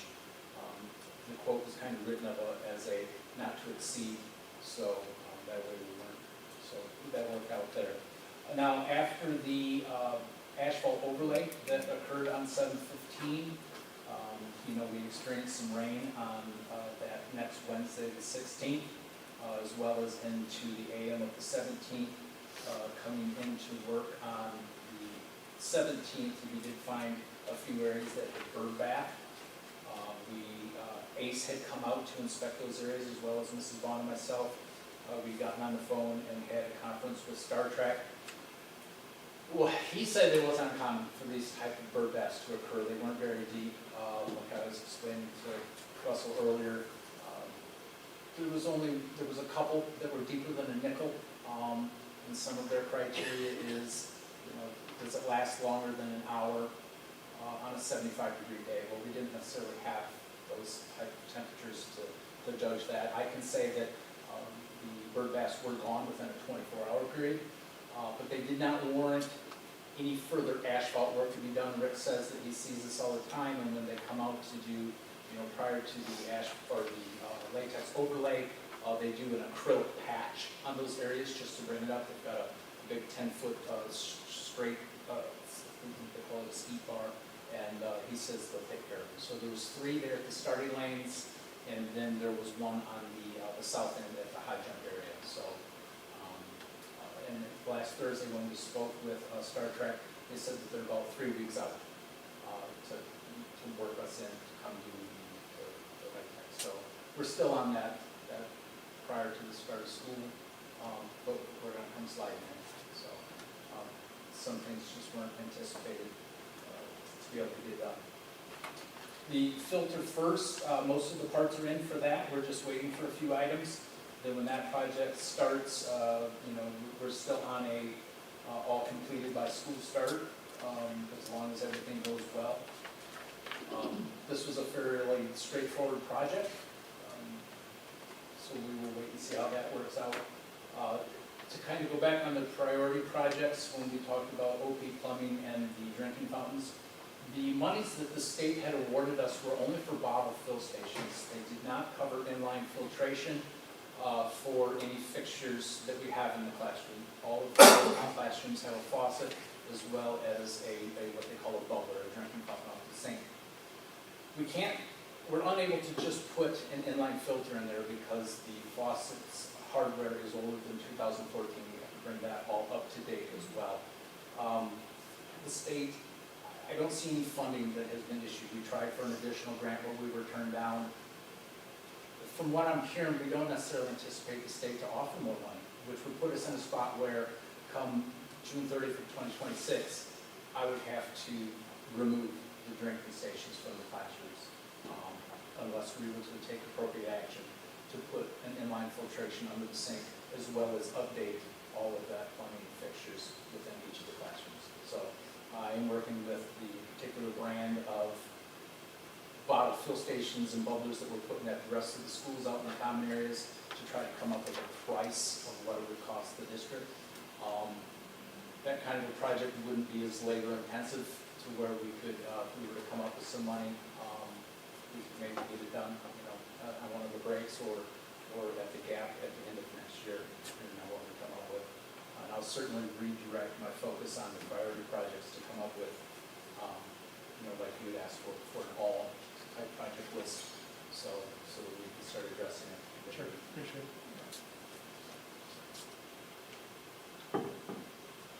Can I ask a clarifying question? Sure. Regarding the track, do we, this is more from Ms. Ron, I guess, with that. I know a lot of times, like for football, like there's that turf that gets put down, stuff like that. Do we need a new one? Because I just want to make sure we're not spending all this time, effort, and money, and then we don't have the correct, foot turfing to protect it from the football season. Star Trek has been here on site a few times during this project. They're aware of what we have. Would it be in our best interest to get a new one? Sure. How old is that one? I don't know. But it will suit our needs for now. But I do think it'd be something that we've got a new track. It's like new shoes and dirty socks. Can we get, So, this is again clarifying question, we get pricing on that? Because I feel like you're going to unveil this big beautiful track and then we're going to have a $20, like, this is just my opinion. Like, I feel like that is gonna be an eyesore. I mean, if the pricing is not exorbitant, I think it's worth us looking into. The kids deserve it. We initially need two, so that we could put one on the other side, but they didn't really do for crossing, so. Do you have any idea? No, Jason, I how much was that? I was that was curious. something that was kind of on my to-do list, but in the future. One thing I do want to note that I spoke with ACE, the asphalt people, to ask them if it's okay for us to do foot traffic, as well as crossing it right now before the latex with mowers to get on and mow the football field. Because, you know, of course, we fertilize that and it grows like gangbusters. So even though we would have the option to bag it, I don't want it to get too long because then it kind of goes backwards. So. Yeah, I just think we'll come fall, and I think we want for our best foot forward with this, and we want this beautiful track and then a old tarp that we've had for 35 years, in my opinion, so it might be just, something to look into. This, along those lines, all the new drainage that was put in, like with the heavy rains and everything, did we see gains, like no pooling or anything with the new drainage that was put in, like did it So seem that's- to do its job? The French drain that they put in is more of a weeping top, and I did send a video, or I have a video, of the day that we had, you know, because that Wednesday, we got a lot of rain. And now, it wasn't the 5 inches that we got a couple weeks ago, but it was a big dumping at the time. And I have videos of the drain working, so it is doing its job. The track, now that, you know, with that 1.5-inch overlay, and the fact that it's got a pretty decent slope, or they did it correctly because they came up, did the percentages where it needs to be, it was shedding water a lot better than the other track did, by far. So pushing it to the inside. And then, of course, we already have those drains cambered to see their condition. So the drain that we paid the money for, we got our money's worth, and that it is working. Even that day that they put it in, I have a video where it was working before they even had it complete. Yeah. So that's just meant to grab that water as it pushes towards the track. It's not like we've got vast grates out there like a stormwater system. Right. Like that. Yeah. So, but yes, I believe that it is working. We did have some washout from the seepage that was put down, you know, from the rains that we had a couple weeks ago. So we'll be addressing some of those issues, but it's nothing on the contractor that performed the work. Thank you. Did we get the sprinkler system that was, Coach Williams that was spraying over the track? Did we get that addressed? We had a sprinkler, part of the sprinkler system that was broke during the patch and the roll and the aggregate put down. I'm working on getting that scheduled to get that part of it fixed, and when it does, that's when we're gonna do our assessment. You know, trying to line all of this up, I kinda had to wait for this, but yes, it is still to be addressed, but it is in the works. Okay, sweet. Jamie appreciates you guys. Matt, For sure. do you have anything else?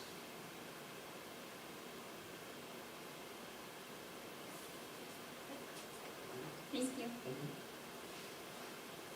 We can move on to finance. Kathy? Fred, do you want to share finance? Sure. All right, let me go back to You put you on the spot. So, I asked Mr. Burrow if he would step in for Mr. Wade. So the committee is yourself, Mr. Burrow, and myself. So as we're looking at the athletic accounts, did anybody have any questions?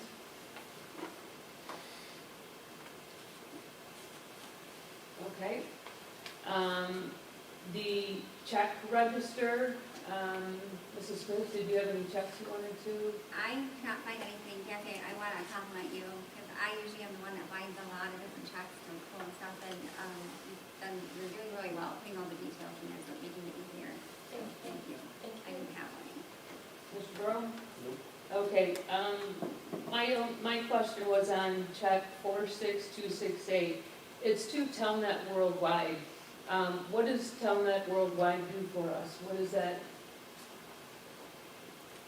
what is that getting us more? Because that was also from the bus garage, it was the high school, it was the admin. Is that a line that we have, or I just wondered what we got from them.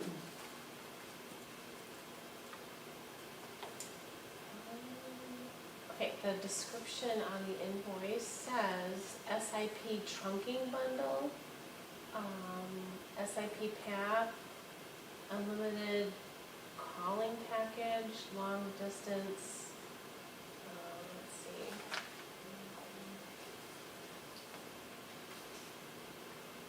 Something approved last night.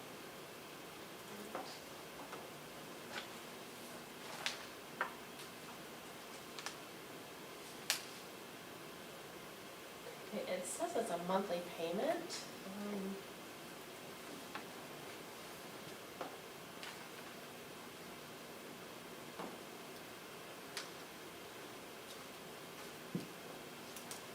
I could reach Well, out. Avidata does our telephones, so, I'm not sure. that's why I wondered what the, if you could Could just follow. check on that and get that Sure back will, to us, absolutely. that would be really You bet. appreciated. The other check that I had a question on was 46306. It was for the high school Blue Point repair for, $13,000. And we just had the Blue Point systems installed, so I just wondered what that was for. Is that number correct? Maybe I had it wrong. Maybe it was 1,000. Oh, yes, it was 1,000. Ooh. 334. And I'm struggling at home. It makes a big difference. Sounds all right. Yeah. But do you recall what we repaired? Yeah, for that particular one, there was two of them. There was also one for around $2,700 as well. The one that, for that $1,300 was, there was a battery system on them, similar to our fire panel. They went kaput, so they found it. We had them come out and do, there's a maintenance that needs to be done every couple of years. We went ahead and had them come out, we followed them around, watched them, hoping that in 2 years we'll be able to do it on site. And while they were doing it, it's kind of a good thing, they ran into a glitch, which kind of explained why. So I get emails anytime there's a hiccup in the system, and I kept getting one that would reset itself, and they said, well, we'll check when we come out, and then it'll be that, so. Okay. All right, so we can move forward. The high school account balances. Mrs. Smith, none? Mr. Burrow? I just had a question. There is a general account number, 9150. What gets pulled out of the general account from each of the buildings? Because each of the buildings had a different amount that they were given in that account. What are some things that get pulled out of the general account in each building? Do you want to specifically look at, I'm sorry, did you say high school? Well, there's high school, there's Yep. middle school, there's OP, you can look at any one of the ones. But it shows a general account. And I think the high school's general account has $19,232 in it as the end balance. And I think middle school's was 5,188, OP 6,216 and change. So what do we use general accounts for? That is, let's see, basically for things not described in the other accounts. A lot of time it's in and out items. Let me give you a better example.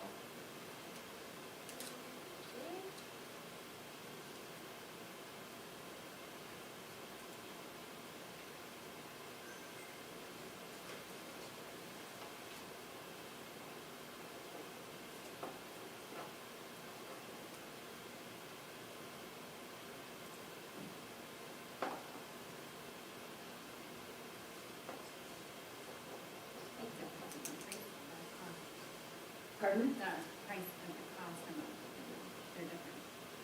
Well, there's a different amount in each account, Yeah, that is yeah. correct. You know, and high schools is significantly higher, I wouldn't think there would be an in and out, because then there wouldn't be anything remaining. So,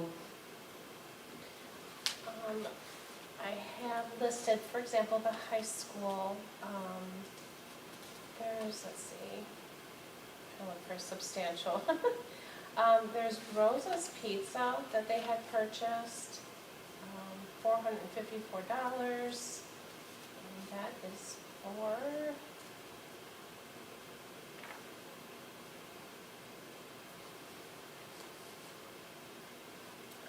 let's see.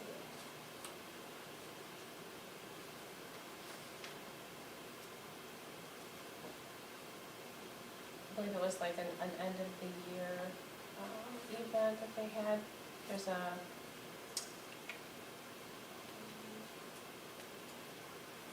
it looks a lot like food. Here's 5, and just miscellaneous, and if I could say it's for miscellaneous things that they use throughout the year, and sometimes, like I do show some revenue in that account as well. Mostly interest. That's where we post their interest from their bank accounts.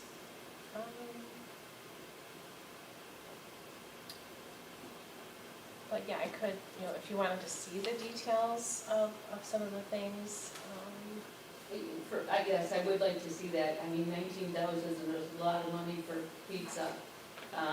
So if we just had a better understanding of what it was used for, I'm sure that it's used appropriately. That was the same with the middle school. Mrs. Smith, did you have any questions on anything with the middle school accounts? No. Mr. Burrow? No? The only question that I had regarding middle school is there's 9680, it's a miscellaneous account with a very minimum amount in there, $674.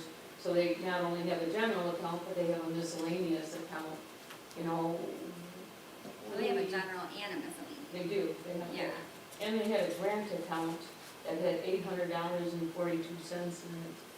And I would have thought that we would have spent all the grant money in a given school year, so I didn't really understand what that was possibly for. So really, that was all that I had in regard to that. So if you could just kind of look at that and help us out with that. Sure, you bet. For OP balance, Mrs. Smith, any questions? We didn't have anything in that one, but like they have a general and a grant, but they don't have miscellaneous, so I think we need to clean up what you're talking. Just an understanding Yeah, of what understanding of it, those yeah. are for, yes. Mr. Burrow? I'm good. I was good with OP as well. Our summary of expenditures, did anybody have any questions, Mrs. Smith? Mr. Burrow? I was good with that. And I think that was it then.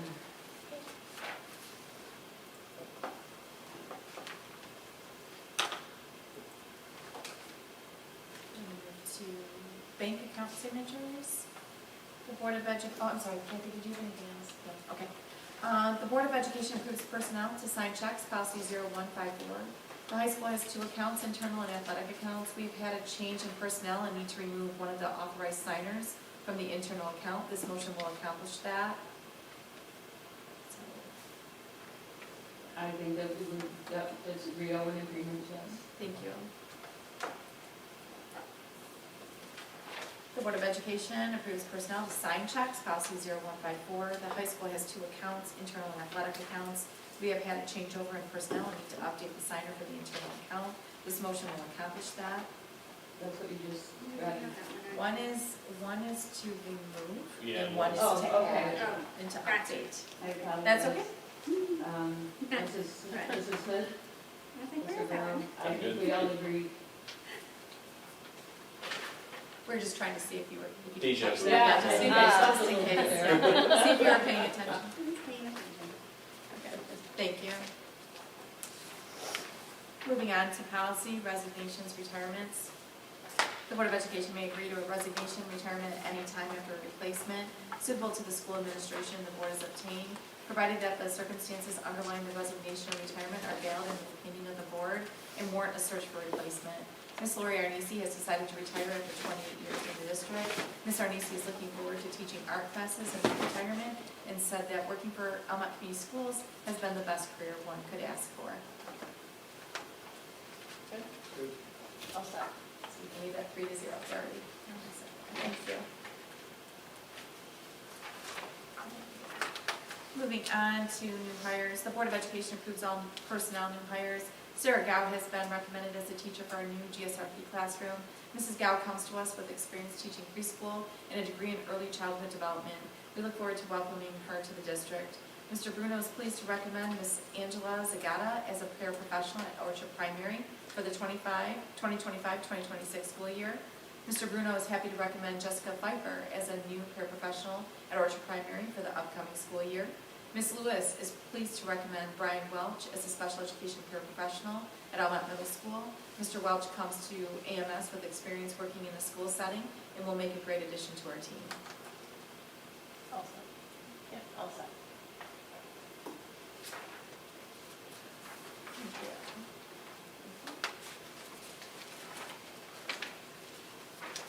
you. Moving on to teacher change in pay. In order to be eligible to advance from one lane on a salary schedule to a higher lane, a teacher must make written proof of the completion of courses and/or degree requirements in the form of an official transcript of credits from the institution from which the credits were earned. Master agreement between the Board of Education and the Almont Education Association. Mrs. Gretchen Brown is moving from MA to MA plus 15.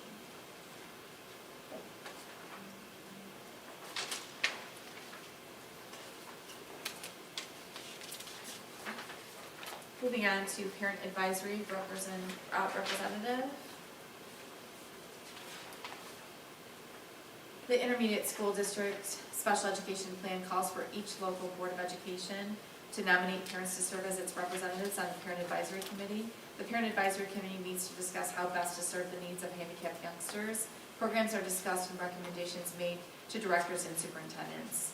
Number 2, the local district's PAC representatives also serve as a liaison between parents of handicapped children in a district and the teachers and administrators of a school. Number 3, Shauna Calapicius, special education coordinator, has recommended Mrs. Melissa Bardonia. Mrs. Bardonia is currently a rep for Alma, and she currently has a son in our CI program.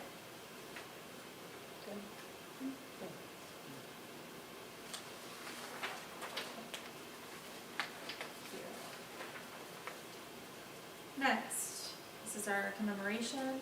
From time to time, the Board of Education may wish to commemorate a school or district facility, like a gym, swimming pool, athletic field, etc., by means of a plaque naming the facility after a person or some other honor.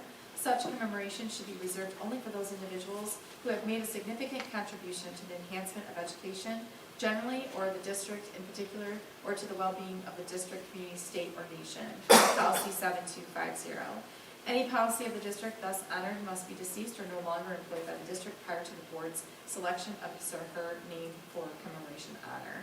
The district would like to commemorate the longtime bus driver of over 50 years, Gretchen Huff, by naming the bus garage court in her honor. I love that. That's awesome. Good. Thank you. And policy, the policy update. The board adopts bylaws and policies for organization and operation of the board and district. Bylaws and policies may be adopted, amended, and repealed at any meeting of the board, provided the proposed adoption, amendment, or repeal shall have been proposed at a previous board meeting and once proposed shall have remained on the agenda of each succeeding board meeting until approved or rejected. Bylaw 0131.1. After reviewing policies, it has come to the attention that policy 2105 needs to be updated to reflect the current mission statement of the district. The current mission statement is as follows: nurture, prepare, and empower our students to reach their full potential. Good.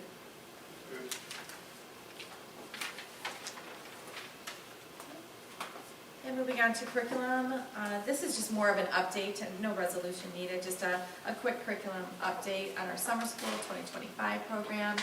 Summer school is well underway, and we're proud to share that it's been a positive and productive experience for our students and staff.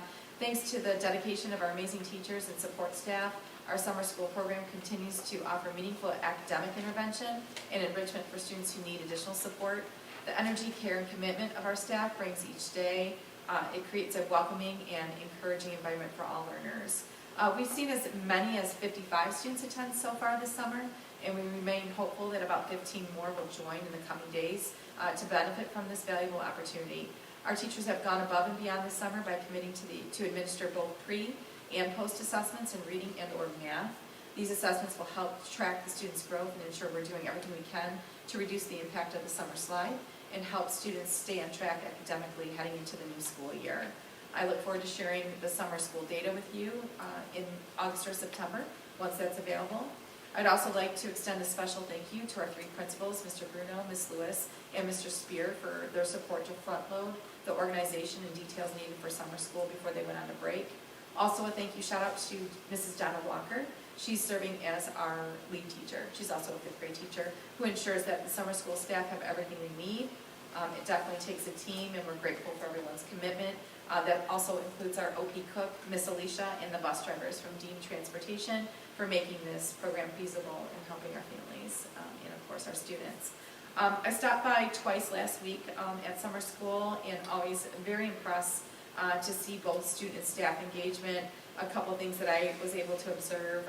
Mrs. Odette, she serves as our special education teacher at Orchard Primary.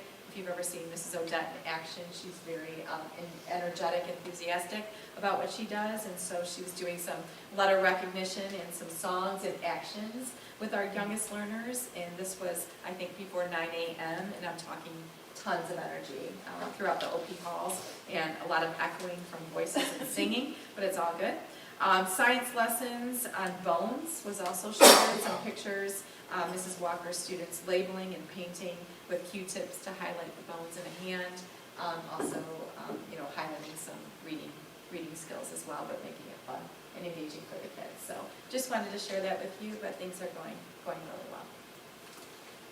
And that's what I have. Okay, this will bring us to our second questions and comments from the audience. Anybody like to be recognized? You can say anything about anything now. I'll have 3 minutes. Please state your first and last name. Hi, I'm Joe Tessman, and I am a school bus driver for, I was with the school and then they went private. I'm still with them. So was that approved for Gretchen? I don't understand it. It wasn't? Well, It was- tonight is discussion for the work Oh, session, okay. and then board meeting on Monday will become the Okay. board. I just want to thank you in advance if you do go for, like I said, they said she's been with us 50 years, and she's not just transferred the students to and from school. She's done field trips, all the sport events, everything. And I just couldn't believe that someone could do that job for 50 years. I mean, she's on her 3rd generation, you know what I mean? And that road there, it's just to the bus garage and back. And I thought Gretchen Court would be such an honor to her and the Huff family, because they're very popular around here too. The Huff's been here forever. And so I just wanted to bring that up. And can I say something about these other things that are on here? Okay. When you form your committees, like for the new maybe proposals that you want to form for the new, the financial part of it, I forgot what. Like a bond. The bonds and different things like that. When you form your committees, are they people from the school board, or where are they from? From all over, the parents, stakeholders, students, administrators, principal holders. My suggestion is, and I don't know if you've done this before, it seems like Almont had a problem with these proposals getting put through.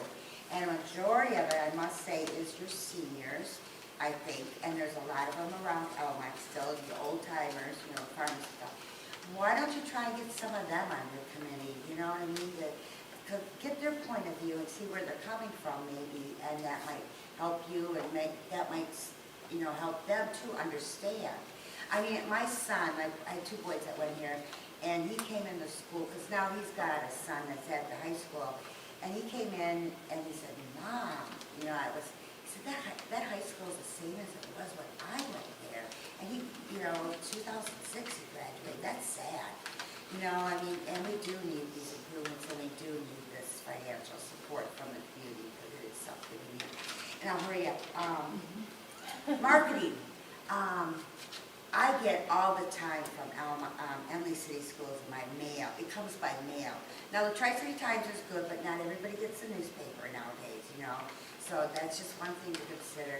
And Emily City always is advertising or they're promoting. To me, that school is a fine arts school. Their music, their choir, their band, and then their big auditorium, they just built for all that. So they kind of like push that, it's all arts and stuff. I consider Almont is all sports, you know. That's how people kind of look at our school district, so. That's it. Thank you. Thank you. They got a lot in there. Yeah. Anybody else in the audience want to grab anything at this time? I support her. Well, yeah. You said it all. But that's okay, you can too. The more people that support it, the better. They're here too to support Gretchen. Yes, we are. We're okay. My name is Wayne Tesmer, and I graduated in 1967 from Almont. And my school bus driver was Gretchen's mother. My entire time that I rode school bus. And so this is, I don't know how, second generation at least of the coon. Well, that was, her mom was a coon. Anyhow, they're great people. They're really good. My name's Helen Hackey. I'm also part of the bus garage. and Gretchen is one of my best drivers up there. She is still going. I was like, you're retired. She's like, nope, coming back. So she wants to keep doing this. So she's awesome with it. So I just want to say thank you for considering it. And hopefully it does pass. I think she'll love it. Thank you. You want to say anything? No. Okay. I'm just here to observe. Okay, questions and comments from the Board of Education? Mrs. Smith? I'd like to take a moment to thank Mr. Frederick. Thank you for keeping eyes on the track project. It's much appreciated, all of the updates. It's nice to see the progress and that you're out there and on top of it. I appreciate it. Mrs. Smith? Director? I wanted to share, I've received a lot of positive feedback from the community on the track project. Everyone's very excited for it. It was also good to see tennis come back, the tennis camp come back to Almont, the tennis courts here now that they're repaired. And football's starting to wind up, I think, so everyone's starting to get back in school mode.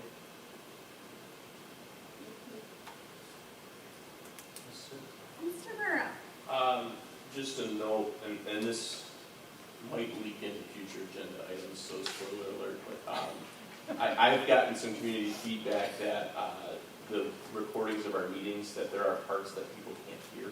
Okay. And I think we've decided that we want to keep recording them. I think we made the decision as a board that we want to keep doing it. Yeah, we're still going for a year. Yeah, so like we might want to look into making sure that the The microphone is good. Okay. Yeah, and it goes for both buildings, including like here and there. Okay. I think we only have 2 microphones on the floor in the HS, and so some of the members are farther away from the microphone than others, and it depending on which way our heads are turning to address, it is difficult. And I did watch a couple of them just to confirm what I people were did telling see me. the one So that it is a little challenging. yeah.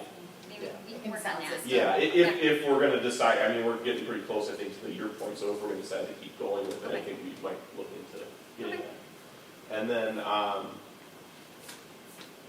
I just wanted to make sure, and this came to me after the item in communication with the parent communication, so this is going back to this was fun. Even though we haven't picked an app or program yet, we did get the teachers to stop using Snapchat with students and stop using personal cell phone numbers, or are we not at that point yet? Asking them to stop, we didn't. We still. Snapchat or Snapchat or? I think Snapchat, we asked them to please not, because Okay. we wanted something, we want to be able to track what they're putting out there. Okay, so But we didn't ask them, for group text and stuff like that, we did not ask them to shut that down yet. Okay. It's still going on, Mr. Bell. Okay, I just wanted to know, because that was Yeah. a big. Snapchat was an issue for us, so we. Snapchat is still going on, or? No, it's not. No, okay. Okay. There's supposed to be a form, I think, that the coaches are supposed to give, but not all the parents, more, it's still kind of a mess. Yeah, okay. That's the way to say it. Sorry. Future, anybody else? Future agenda item?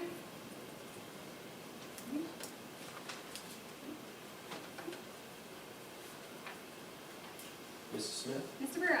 I move that the board, move that we end the Almont Board of Education work session on Wednesday, July 23rd, 2025 at 8:05 p.m. Support. Motion and support. Any discussion? All in favor? Aye. Any opposed? Motion carries. Yeah, we're gonna take about a 5, 6 minute, maybe 10-minute break. Yeah. We'll resume at 8:15. 9 minutes. It's a quickie. I Let's gotta roll. go. Okay.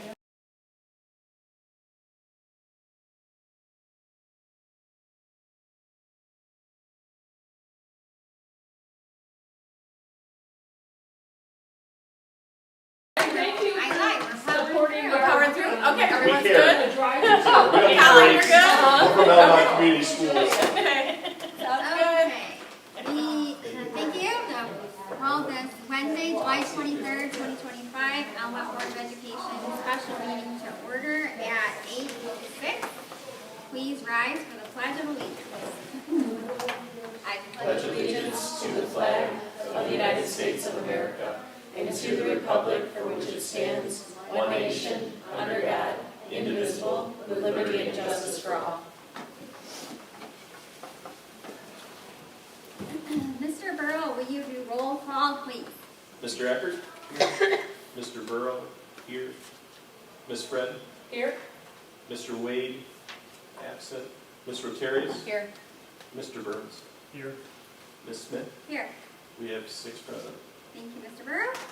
Adoption of the agenda. Is there any additions? No. Any deletion? No. New business. Move on to policy and staff reduction. It is the responsibility of the board to provide the staff necessary for the implementation of the district's educational program and to do so efficiently and economically. The board reserves the right to abolish positions in the district and to reduce the staff in situations of decreased enrollment, return to duty of regular professional staff after leaves of absence, tutorial changes, or other good cause warrant. The facts: number one, the Almont School has experienced a decline in enrollment in the past 9 years. According to the formula used to determine state aid, the loss of enrollment means less revenue for the district. Number two, the attached resolution for notice of reduced schedule states that the largest portion of the school district expenditures are used to pay for the employment of its staff members. States that prior to this meeting, the superintendent has discussed with the Board of Education and the Almont Education Association the need for a staff reduction. States that the board, due to the current economic difficulties affecting the school district, must reduce its staff to reduce costs, and resolves that the individual on the attached list shall be provided notice that the Board of Education has reduced the schedule of the individual affected, and directs the superintendent to give the affected individual a copy of the resolution and a copy of the Teacher's Tenure Act if applicable. The individual on the attached list was given notice during the week of July 7th that a reduced schedule was a distinct possibility. At this time, I would recommend reducing the schedule of said individual in order to stay within the means of our 2025-2026 budget. And the resolution to be attached to the official minutes of this meeting.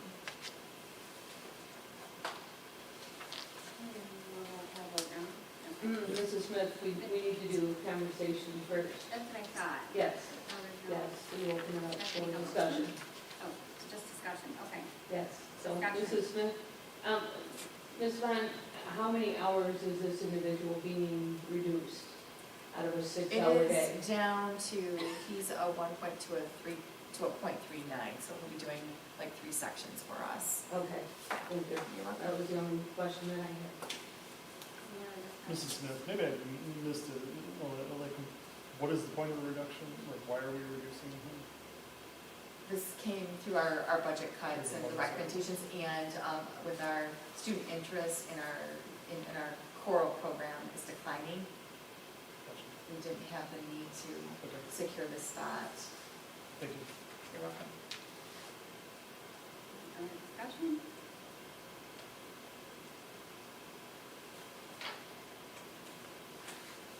You don't have to read the resolution, so the actual vote, correct? this is the This is the This, vote. okay, This is this, it. okay, Yeah, all right, so so then yes. I have to read this correct. Okay. Whereas the superintendent, number one, the superintendent, Kimberly Von Hootmeyer, has presented the board with a recommendation that it consider a reduction of staff positions for the 2025-2026 school year, including reducing one choir/music teacher from 1.0 FTE to 0.39 FTE.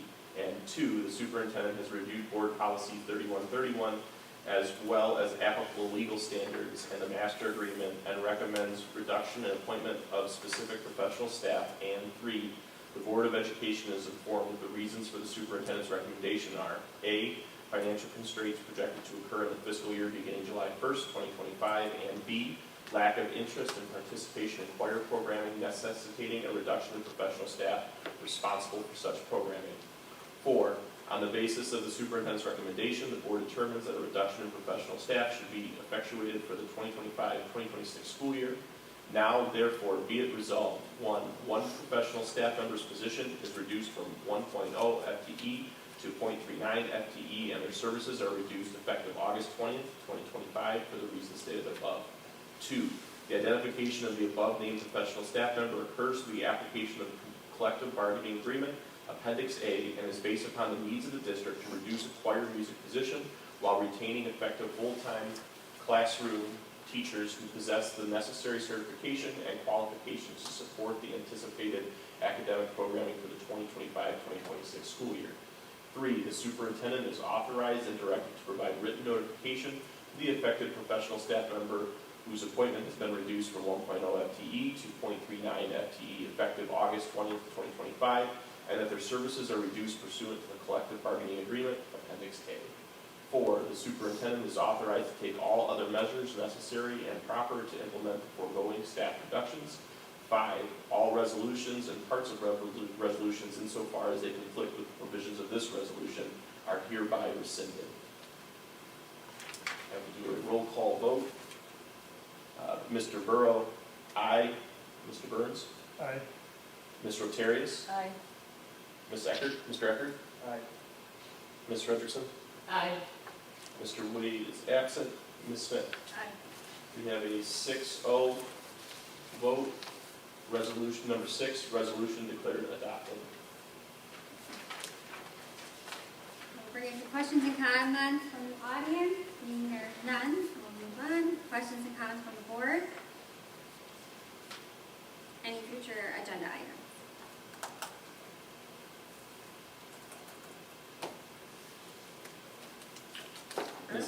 Mrs. Smith? Mr. Brown? I move that the Board of Education end the special meeting Wednesday, July 23rd, 2025 at 8:13 p.m. Support? Motion and support. Any discussion? All in favor?